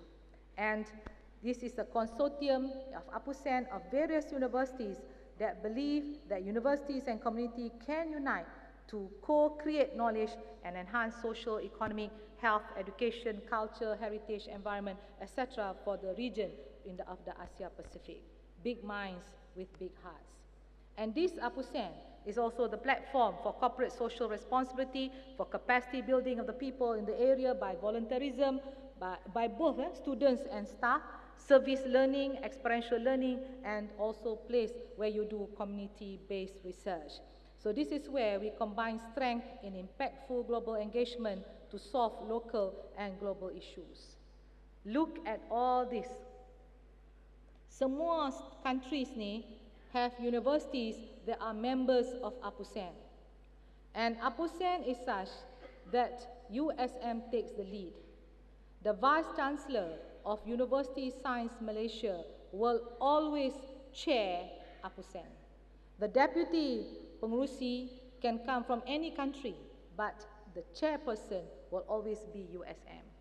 And the members of APUSEN include all the 20 public universities, some of the private universities, and universities from 93 institutions from 19 countries around the world.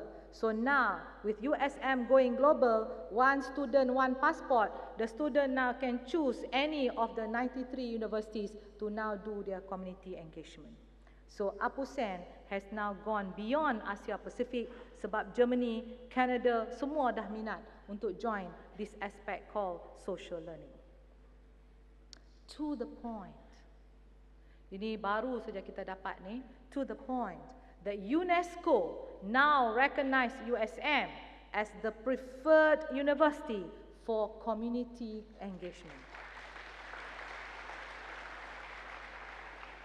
USM is now going to be the hub for knowledge for change, K4C, bukan KFC. KFC dah jadi lain pula dah. So, knowledge for change. We purposely K4C, ya, knowledge for change. So, boleh tak kita from now on jangan duk main lah perkataan knowledge transfer, knowledge. We now talk about knowledge for change, K4C. Jangan KFC. KFC dah jadi lain. Okay? This is now the Consortium for Training Community-Based Research. Kalau dalam universiti ni masih ada mereka yang tidak mempercayai, betul ke ni? Sebab kita semua ni kan evidence-based, kan? Okay, so now I will share with you the testimony video from Dr. Rajesh Tandon, UNESCO Chair for Community-Based Research and Social Responsibility in Higher Education. Hello, I'm Rajesh Tandon, UNESCO Chair on Community-Based Research and Social Responsibility in Higher Education. My co-chair, Dr. Bud Hall, and I have been associated with the great effort that University Science Malaysia has been doing in promoting deeper community engagement, not only in Malaysia but beyond. Bud and I were available at the founding meeting of Asia Pacific Community University Engagement that was hosted by USM many years ago in Penang. We would very much like to extend our Knowledge for Change Global Consortium to include Malaysia and hopefully have a hub at USM for training next generation of community-based participatory researchers. Do let us know if it makes some interest to you. Thank you.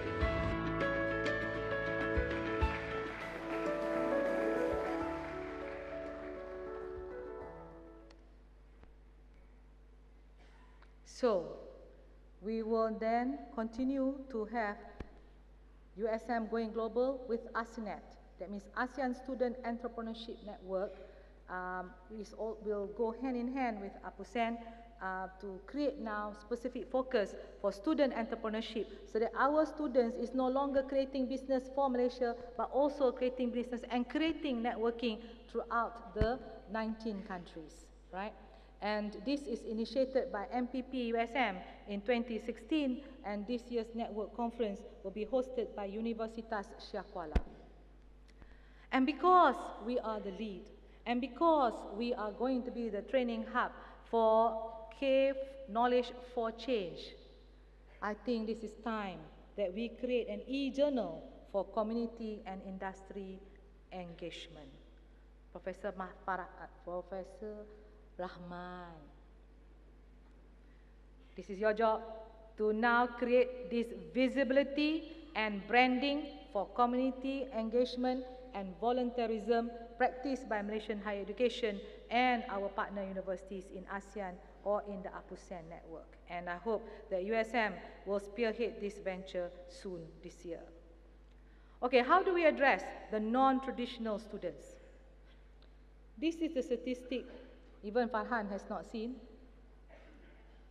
that shows statistik daftar ijazah pertama USM from 2008 hingga 2017.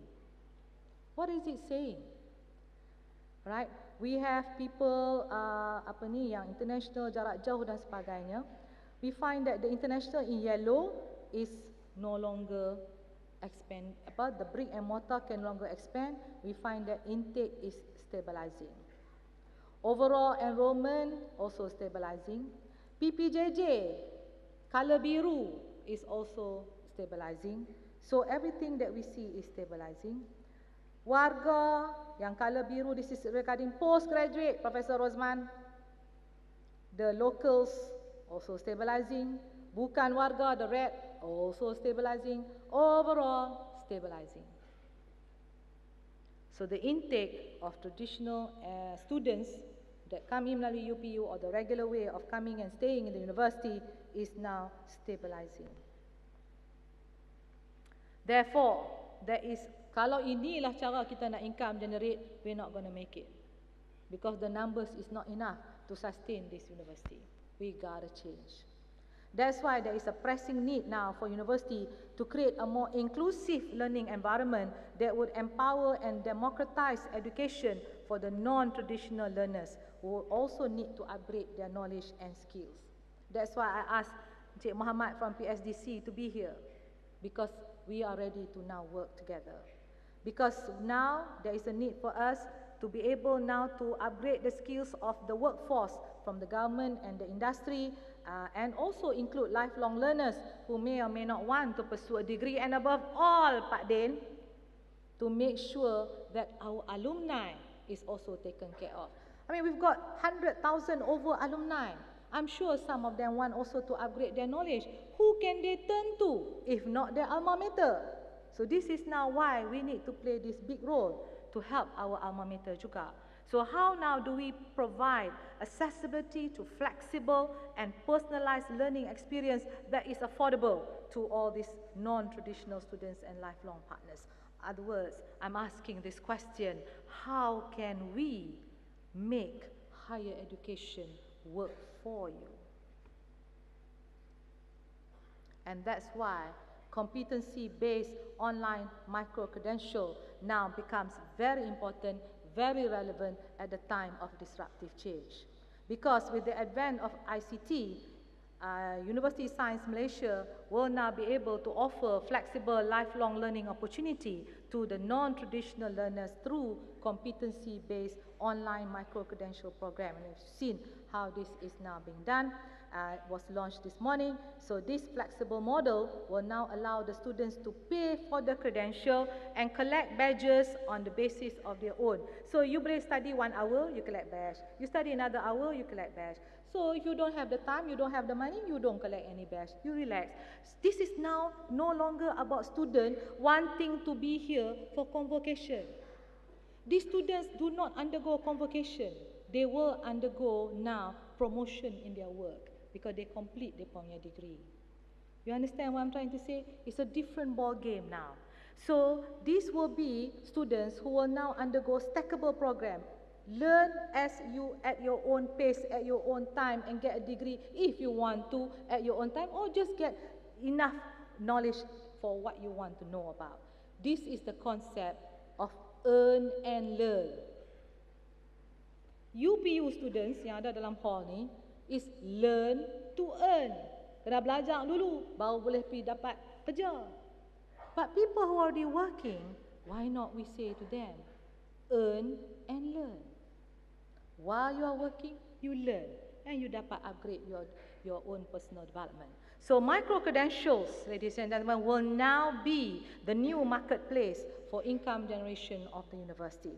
And we will do this in phases. We will start first with Malaysia's professional educators and at all levels for schools and for university, and then we will move immediately now to the corporate and the industry needs. And also to the needs of the lifelong learners, mungkin dengan cara free-vo education. So non-traditionals can now earn and learn. When we talk about global prominence, no university can go without talking about global prominence for academic and research and innovation. The Malaysian Higher Education Blueprint stresses on a comprehensive internationalization effort to make Malaysia as the international hub to attract 200,000 international students, both undergraduate and postgraduate, by 2020. But the big question is, why would international students bother to come to USM? Why not just go to UPM, UM? UM now ranked very high. Why not go to UM? Is the USM magnet strong enough? Why would 10 top universities in China choose to come to USM? So what is our magnetic index? What is the strength of our magnet? What will it take to ensure that our magnetic index is high constantly, bukan on-off, constantly? So we now want to design the Apex Global Magnetic Index for academic and research prominence.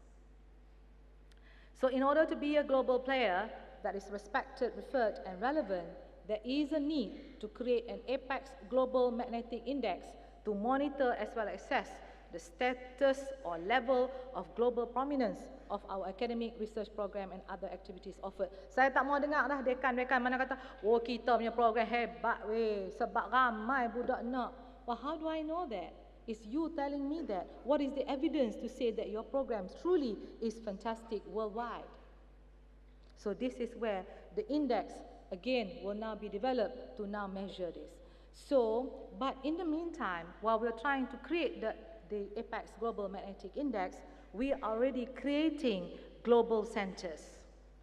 Global centers with our long-term partners. Lifelong tu suami saya. Long-term partner, okay?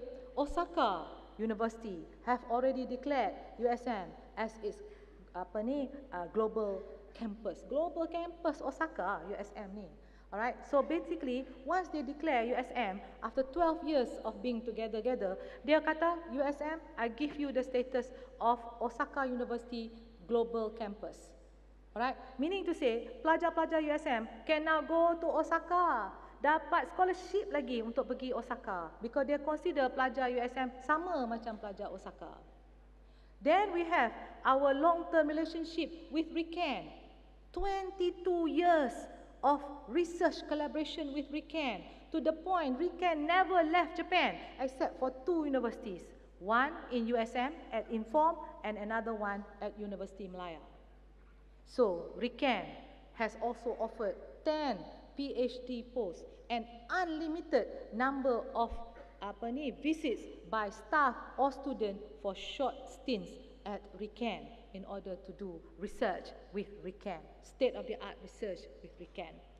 Then we have just a visit by Université de Lorraine, which is from France. Dah 19 years this year and going to be the 20th year next year, celebrating our 50th year anniversary. We also discussed and agreed to form now the Global Center USM-UL. Okay, so we have got all this magnet that we have. So this will now be included in the Apex Global Magnetic Index to serve as an indicator for USM to gauge her global prominence efforts. And to that, Professor Farhan and Professor MJ will now be involved together to form this Apex indicator together with Professor Rahman. And somewhere along the line, Datuk Nan, tak nak kerja tak? Boleh nambah lagi deh. Okay, sambah lagi. Okay. And with the theme, Innovation for Inclusive Development, research activities within USM in 2018 will now undergo rebranding. We cannot be doing research the way, tak apa, we have to have research with impact. And we now have to go rebranding that will allow integration of sustainable development into all of the research activities at USM. So as an RU, Research University, we are also into fundamentals and frontier research, but with an end game of inclusive development for humanity, high-tech, high-touch. Research using technologies laid out in Industry 4.0 will definitely be part of what we work with. High-tech, but for humanity, high touch. Various strategies and action plans will be rolled out in 2018 to adopt working with the quadruple helix at the early stage, no longer working with the industry or working with the community at the later stage of the research. Semua research buat kat universiti, baru nak pergi dekat industri ataupun dekat community. No more. When we do research, we will include the community industry at T0 when we are designing the research program itself, so that we get the right value proposition to create the most impact. We will undergo demand-driven research, Professor Rahman will be emphasized, and USM will undergo this time proactive engagement with the industry. No more waiting for the industry to come to us. Hello, we have to change. We now need to be proactively going to the industry. Would you like to work with me? Research for industrial solutions will also now be undertaken. Industry-academia relationship will be strengthened now with the completion of University Innovation Incubator at Science at USM. So sekali lagi, bila nak pergi area tu, jangan tengok dewan tu untuk menikah saja. Sebelah tu is I2U. This is a double tower building, I2U. For members of the industry, this is another new place, not just Science at USM. This is I2U. This is another place with large facilities for you to open up your labs or whatever research, or even your office at the I2U. And this is where you will interact also with members of the university, because all will be in one house. This is our example of academia industry as one. All this doesn't matter anymore unless you show an impact. And this is where community-based translational research, USM at Johor, now comes into play. USM at Johor, mana Johor ni? Negeri Sembilan, hello, Negeri Sembilan, Johor. Okay. This is community-based science research laboratory. Tak pernah lagi universiti yang diberi opportunity sedemikian. Selalunya bila kita nak buat knowledge transfer, kita kena usaha pergi cari kampung manakah untuk for us to now transfer the knowledge of the R&D that we have developed. But now terbalik kot. Right? Yang teramat mulia Datuk Johan Pahlawan Lela Perkasa Setiawan Datuk Muhammad Abdullah in mid 2017 came to see us at USM because Yang Mulia Undang Luak Johor kata, walaupun dia di Negeri Sembilan, walaupun ada USIM di sana, dia prefer to work with USM.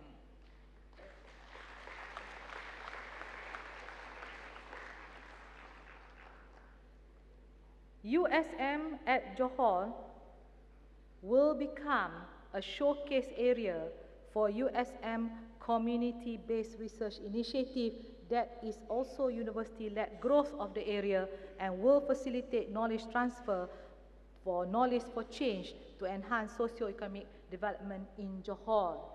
Ladies and gentlemen, 50 acres of land in Johor is given to University Science Malaysia to now undergo translational research kita to help the people in Johor. So we have presented, led by Dato' MJ, to undergo first concept of precision farming, right? Dengan menggunakan IoT. Nah, tak mainlah tumbuh-tumbuh agriculture biasa ni. Kita kan industry 4.0. So precision farming, ecotourism, and distance learning, because kita nak meningkatkan capacity building of anak-anak di Johor. Tertanya di hati kecil, kenapa Johor? Sebab Johor is the place of the first Vice Chancellor of, Vice Chancellor? Yes, of University Science Malaysia. So that's why, sebagai anak Johor, and that is why sekarang ni, Johor came all the way, cross many states to come to Penang and work with University Science Malaysia. Okay, we now shift to talent excellence. This is the profile of the university. Seperti biasa, yang kuning yellow ochre tu paling banyak sekali adalah kumpulan pelaksana. Yang kecil-kecil tu Profesor Madya, pengurusan, paling besar besar sekali, 68.12 adalah kumpulan pelaksana. Total staff 9960 standing as of today. Okey.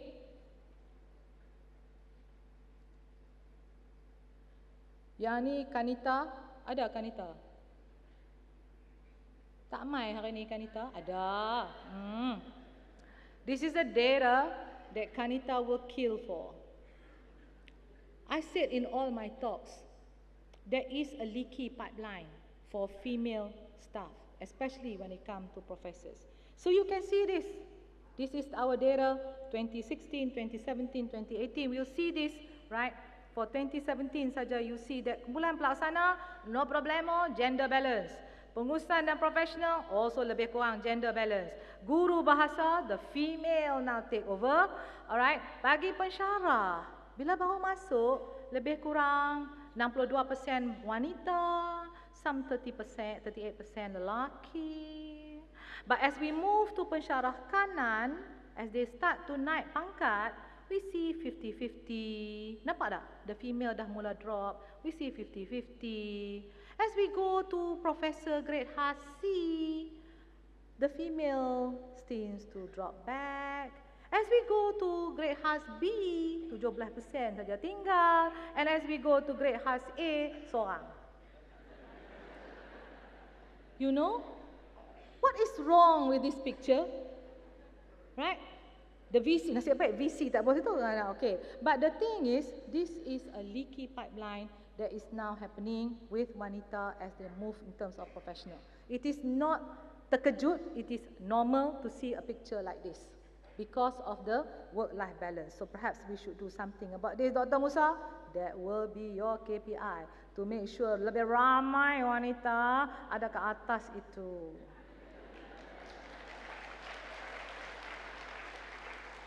Okay, we cannot offer, ladies and gentlemen, cakaplah macam mana pun nak buat high impact competitive education program if our people are not competent. Kita ada ramai kumpulan pelaksana, do they know what their job is? Who train them? Bukan mereka nak kerja gaji buta, mereka pun perlu di-train. Siapa duk train mereka on the right job and the right thing to do? So this we need to make sure of. So in the era of disruptive change, USM need to embark on talent capacity building by design and no longer by chance. So staff need to upgrade their skill and their competency. The talents, academic and administration, all now must be multidimensional competency in order to be agile and adaptable, ever ready to rise to the uncertainties and global challenges. And this is where tahun ini, Dr. Musa, your KPI, talent competency framework for talent development at USM. So the framework will assist USM basically for talent management activities, macam mana nak recruit, macam mana nak train, to what should be trained, what is the succession planning, retention, performance management, etc. for both the academic and the administrative staff. So pusat transformasi insan, you will now be upgraded to handle this new challenge. Mana Faizal? Mana Faizal? Tunjukkan dirimu. Di sana. Okay? Sekarang ni, when you look up, you only see the ceiling because you are now number 1. If I don't see this competency framework happening, you're the man. Okay? We talk about financial sustainability. Finance is one important component for USM to stay competitive and alive. So financial strategy is now there for long-term financial sustainability, for sufficient investment in order for us to now be able to move this university so that we continue to excel in research and as well as education. And we're going to do this by restructuring university business for cost rationalization and income generation activity. We have done all these strategies in 2017, termasuk private wing, termasuk endowment, tapi this year kita nak wakaf dan juga endowment to move even higher. And last year, for information, everybody worked so hard. Our target was 380 million, but we made 256 million. Not bad. 2018, kalau dah boleh dapat 256 million, What is the problem of getting 280 million for 2018? So for 2018, Bendahari dah kata kita akan maintain the 2017 strategies but with improvement on delivery system. So therefore, heads of department, white envelope will still be delivered to your door. Okay? And by June, kita dah menerima mandat all IPTA must move towards being a smart campus order from the ministry, right? So we just now launched our digital payment towards cashless campus under Smart Pay. Actually it's USM Smart. Nampak tak cara tulis tu? So as I said, we will start in phases. Sebab I boleh imagine suami saya sendiri je. Right? Nak bayar RM5 aja, nak bawa keluar handphone, nak kena scan QR, nak kena silap saya bulan macam Tan Sri Jaga kata, silap saya bulan RM5 jadi RM5,000, kan? Sebab mata tak nampak, tekan zero terlebih. Okay, but basically semua yang old school ni semacam Profesor Azazi. Kepala pintar tapi telefonnya enggak. Okay, so this is another thing that we need to worry about lah. Because of that, I said to Bendahari, kita tidak boleh buat worldwide, USM wide. Kita kena buat slow and steady. The students yang dah smart merata ni, they can handle it. But the ones yang belum smart merata lagi will do this in phases. Sebab tu, tapi semua orang nak pasal QR code ni tak berapa reti. Tapi semua orang sekarang ni rasanya even yang dah senior pun dah faham touch and go. Kad touch and go ni amat penting. So sekarang ni kita boleh guna touch and go jugalah. So to do all this. But we'll do this in phases. Yang QR code tu kita akan buat dulu di library dengan sport center, and the first student entrepreneurship that will undergo this will be uni storage, yeah. And but the rest we can also have top up. So lagi kat luar ni ada booth, you can do, if you have touch and go, tak payah pergi jauh-jauh, boleh top up terus dengan Bendahari dekat booth sini sahaja. Dan from now on, touch and go we are also the agent for touch and go, so you can also buy hanya di USM, tak payah line up. So the 50 years jubilee card, remember Oktober 4, 2019, USM akan celebrate our 50th anniversary. 50th anniversary, 50 tahun dah umur USM-nya. Bukan tahun ni, tahun depan. Tapi kita nak prime all of you. So sekarang ni, this 50 years jubilee card will be available by next week. Jadi semua orang takkan dapat, betul kan Datuk K? Semua orang takkan dapat lagi, tapi by next week, insya-Allah semua orang boleh beli dah this card. You can use this as the touch and go card. Dr. Cairo, remember, lawyers can be replaced by robots. So, in order to be relevant, our governance have got to be agile.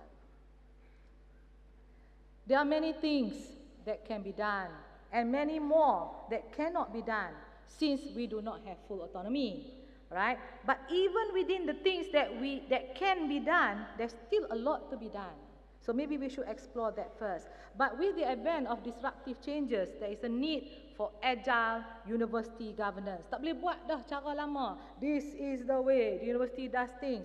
Kita kena tengok sekarang ni dengan klien kita, member of the industry, how are they now going to, at the end of the day, we need to be able to work with the industry. Kadang-kadang lecturer dah ready, industri dah ready, tapi governance, masa nak sign MOA ni tak boleh buat. Tang situ kita ada problem. So for CRES, for others, remember, we will make the difference now.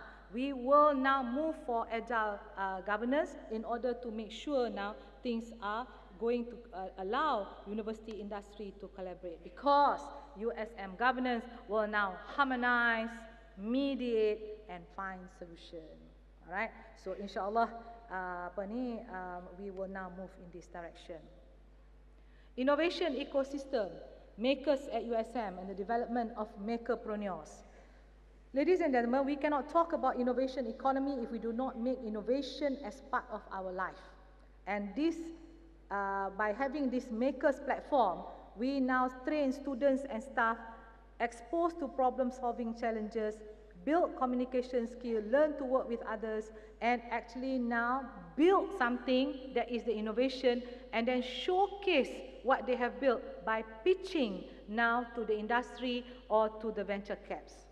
So the concept of innovation can now lead to immediate spin-off companies. So while we have students who are makers, I ask now the deans, bring the problem to the classroom. Do not underestimate our students. Macam tadi USM Fit, kalau dengan apps yang kita ada, yang tadi cashless dengan apps yang apa lagi yang kita nak buat in the future, why can't we bring that problem to the classroom? We ask the students to sama-sama design all this and we listen to the best ideas, and the best ideas is what we will adopt, because if we don't believe in our students, who do we believe in? Because we are the one who teach them. So bottom line, I say now, bring the problem to the classroom. Bagilah kita sama-sama menyelesaikan masalah, baru kita boleh dapat buy-in. And when I say problem to the classroom, I also mean bring the problem to the staff. Why not kita sama-sama innovate and create?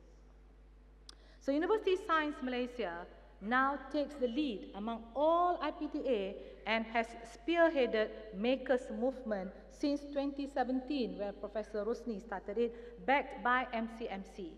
Now we use think, model, and make. Okay, so USM promotes this now not only to the universities but also to high school students via Young Makers program organized by Science at USM with our partners Academy Science Malaysia as well as MCMC.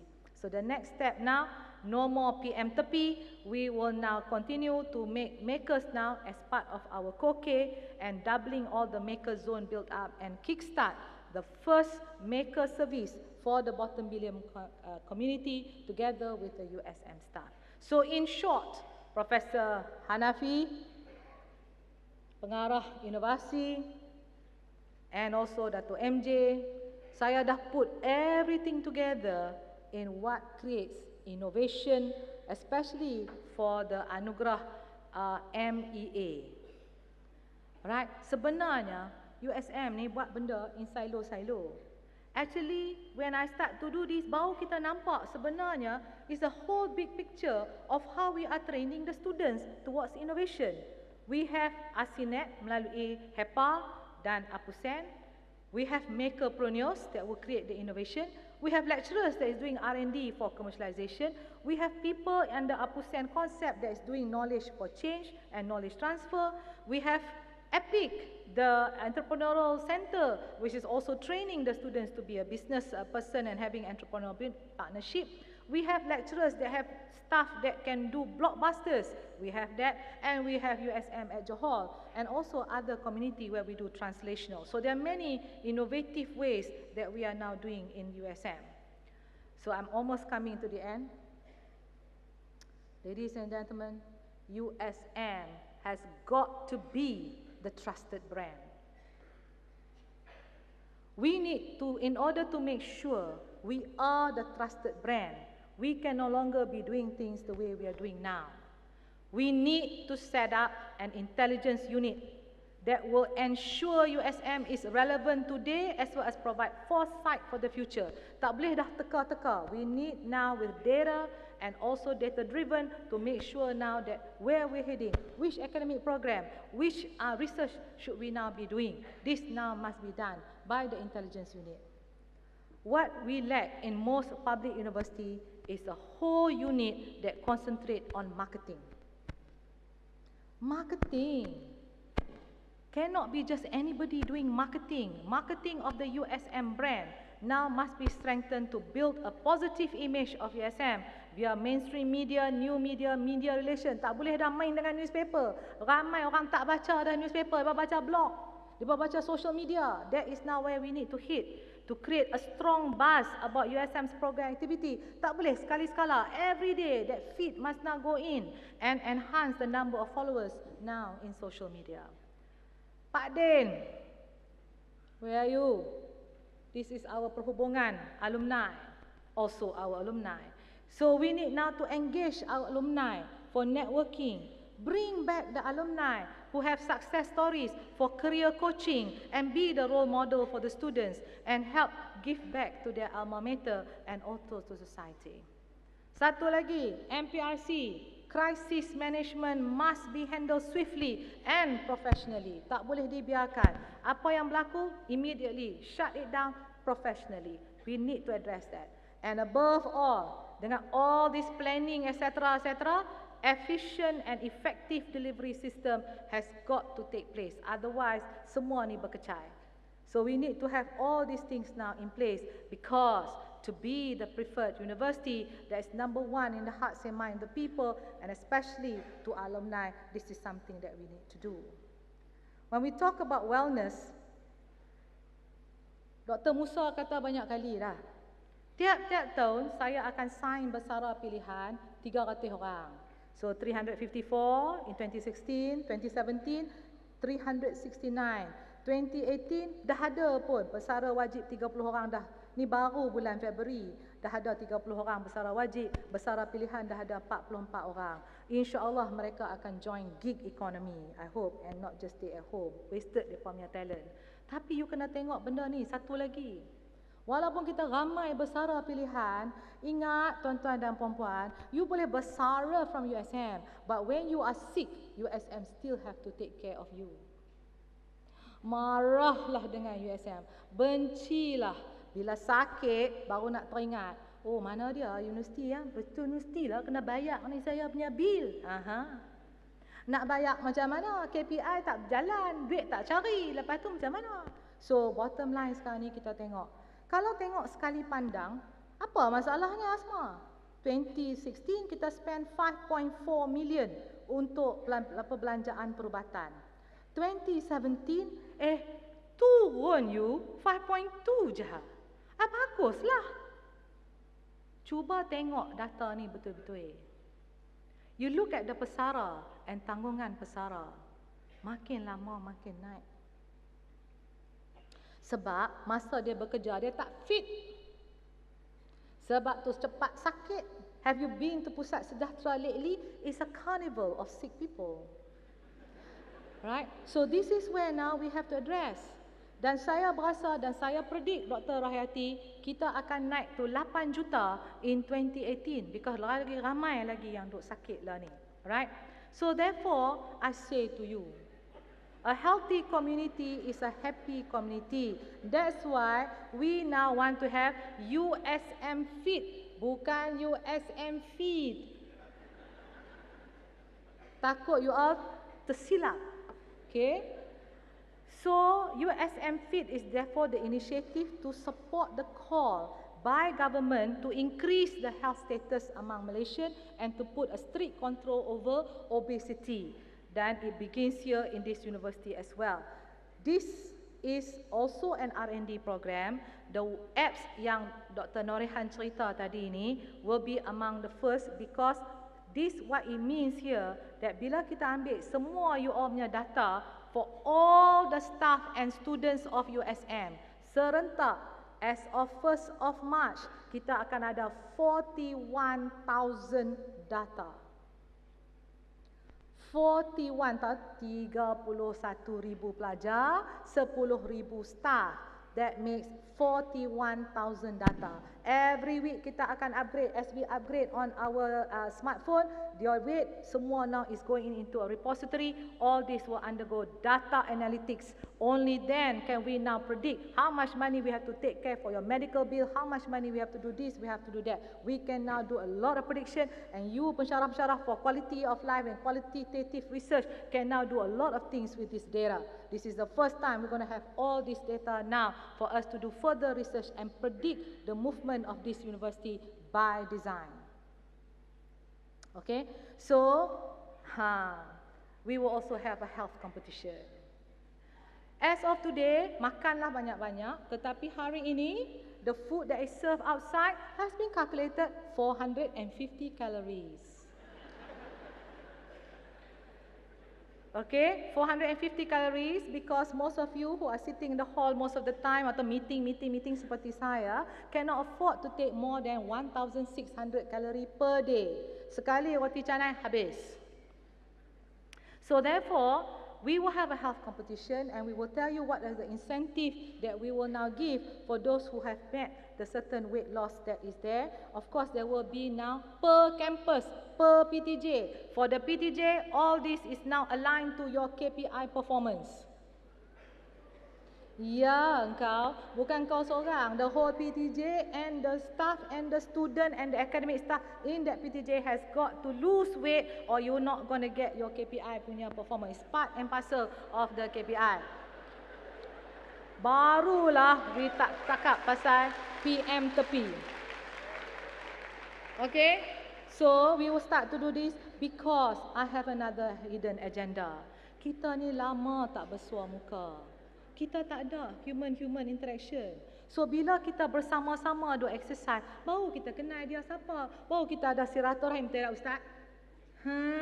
Kau. So, barulah kita boleh together. Tidak macam mana kita lot of misunderstanding, miscommunication.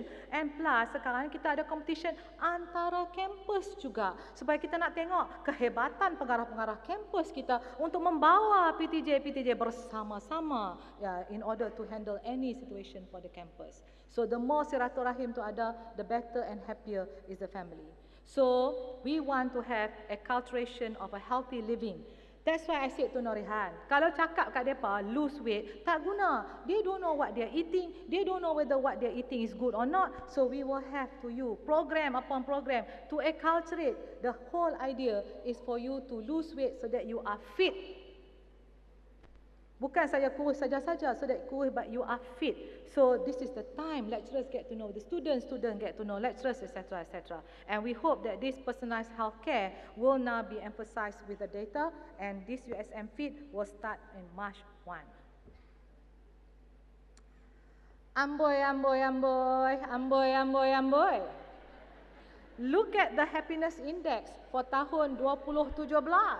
3,555 staf bercuti luar negara, you.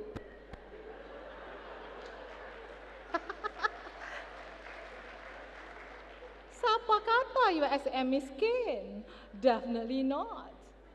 And the top 5 negara yang paling digemari untuk bercuti, number 1 is Saudi Arabia. Alhamdulillah, pergi Mekah dengan umrah. Okay. Kedua, Indonesia. Ketiga, ke mana ya? Thailand. Sawadika. Okay. Keempat, Australia. Kelima, United Kingdom. Ni mesti pergi London. Ya. Alright. And then there is negara-negara lain. Seperti bercuti di Vienna, Profesor Nazla. Atau balik India, Datuk K. Atau bermain salji di Switzerland, PUU. So you can see that kita ni semua banyak travel ni. 3,555 bercuti di luar negara. Tak main cuti-cuti dalam negeri. Except for saya dan suami je lah. Kami pergi overseas balik Kota Baru je. Okay, for gender prihatin, a gender initiative to look into the welfare of working mothers in USM through the establishment of a lactation room for mothers to breastfeed or for pumping breast milk for storage. Each PTJ will be providing a small area for the purpose following the international standards. International standard tak main bagi ceruk-ceruk suruh mothers buat pump dia punya milk ya. So please consult Kanita for further advice and standards. USM Green. As Malaysia is progressing towards becoming a developed nation, there is a huge amount of resources required to fuel the development, which includes highly skilled talent, energy, water, food, etc. So USM will also take this initiative as part of our APEX agenda to showcase how a community of 40,000 odd people can now live in a sustainable lifestyle through green initiative practices by lowering the carbon footprint of the USM people. So we will reduce the usage of water, energy through efficient usage, and there are many efforts now to reduce electricity, etc. dengan cara yang lebih baik dengan LED dan sebagainya. So we will promote green lifestyle, that we minimize the use of energy and water, like walking up the stairs instead of taking the lift. And we will implement research findings that can now move to replace the conventional energy with renewables. So, let me recapitulate before I end some of the strategic differentiation, the big ideas that we now have to move USM in 2018 to be the preferred university. We will produce hebat students, we will create curriculum that is integrated with experiential learning, no more PM tepi. We will do social learning via APUSEN melalui K4C, Knowledge for Change. We will undergo USM going global with one passport, one student. We will undergo earn and learn via micro-credentials for personal professional development of the non-traditional students. We will move for Freebo education and translational research to the Johor community. Ladies and gentlemen, to be the preferred university, we have to be unique and we have to become a strong magnet to attract our stakeholders, not some of the time, but all of the time. And we need to do this by design. Barulah kita sekarang ni in line with the motto we lead. So ladies and gentlemen, I end with the mantra of the year. USM akan usaha menjadi anak sulung untuk memimpin dan bukan anak bongsu untuk dipimpin. Hashtag sulung selalu.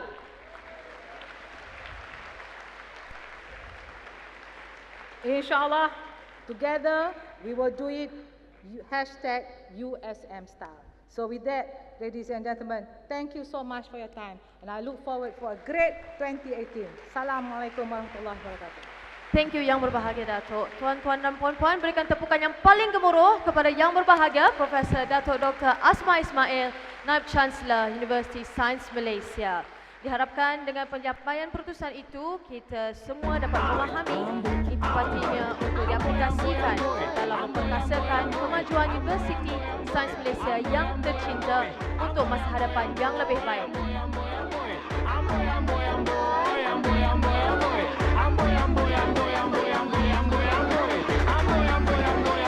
Berikan tepukan yang gemuruh lagi sekali untuk Yang Bahagia Datuk Naib Chancellor. Baiklah, para hari ini diminta untuk terus berada dalam dewan untuk kejutan yang kita janjikan.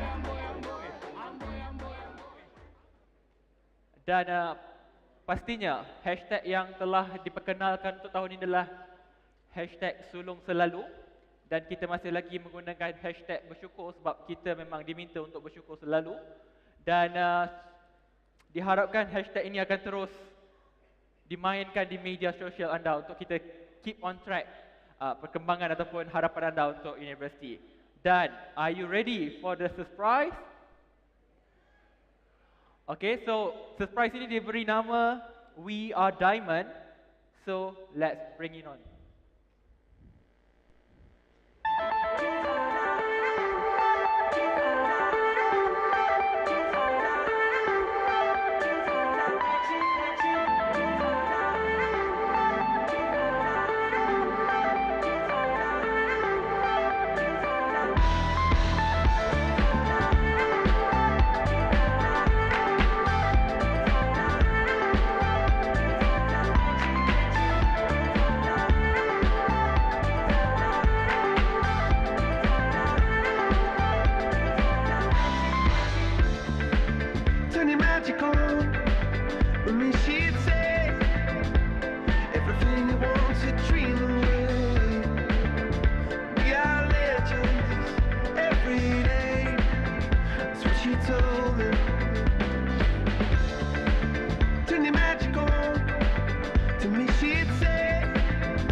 she'd say everything you want to dream away. Under this pressure, under this weight, we are diamonds taking shape. We are diamonds taking shape.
Majlis mengumumkan perarakan keluar tetamu-tetamu kehormat.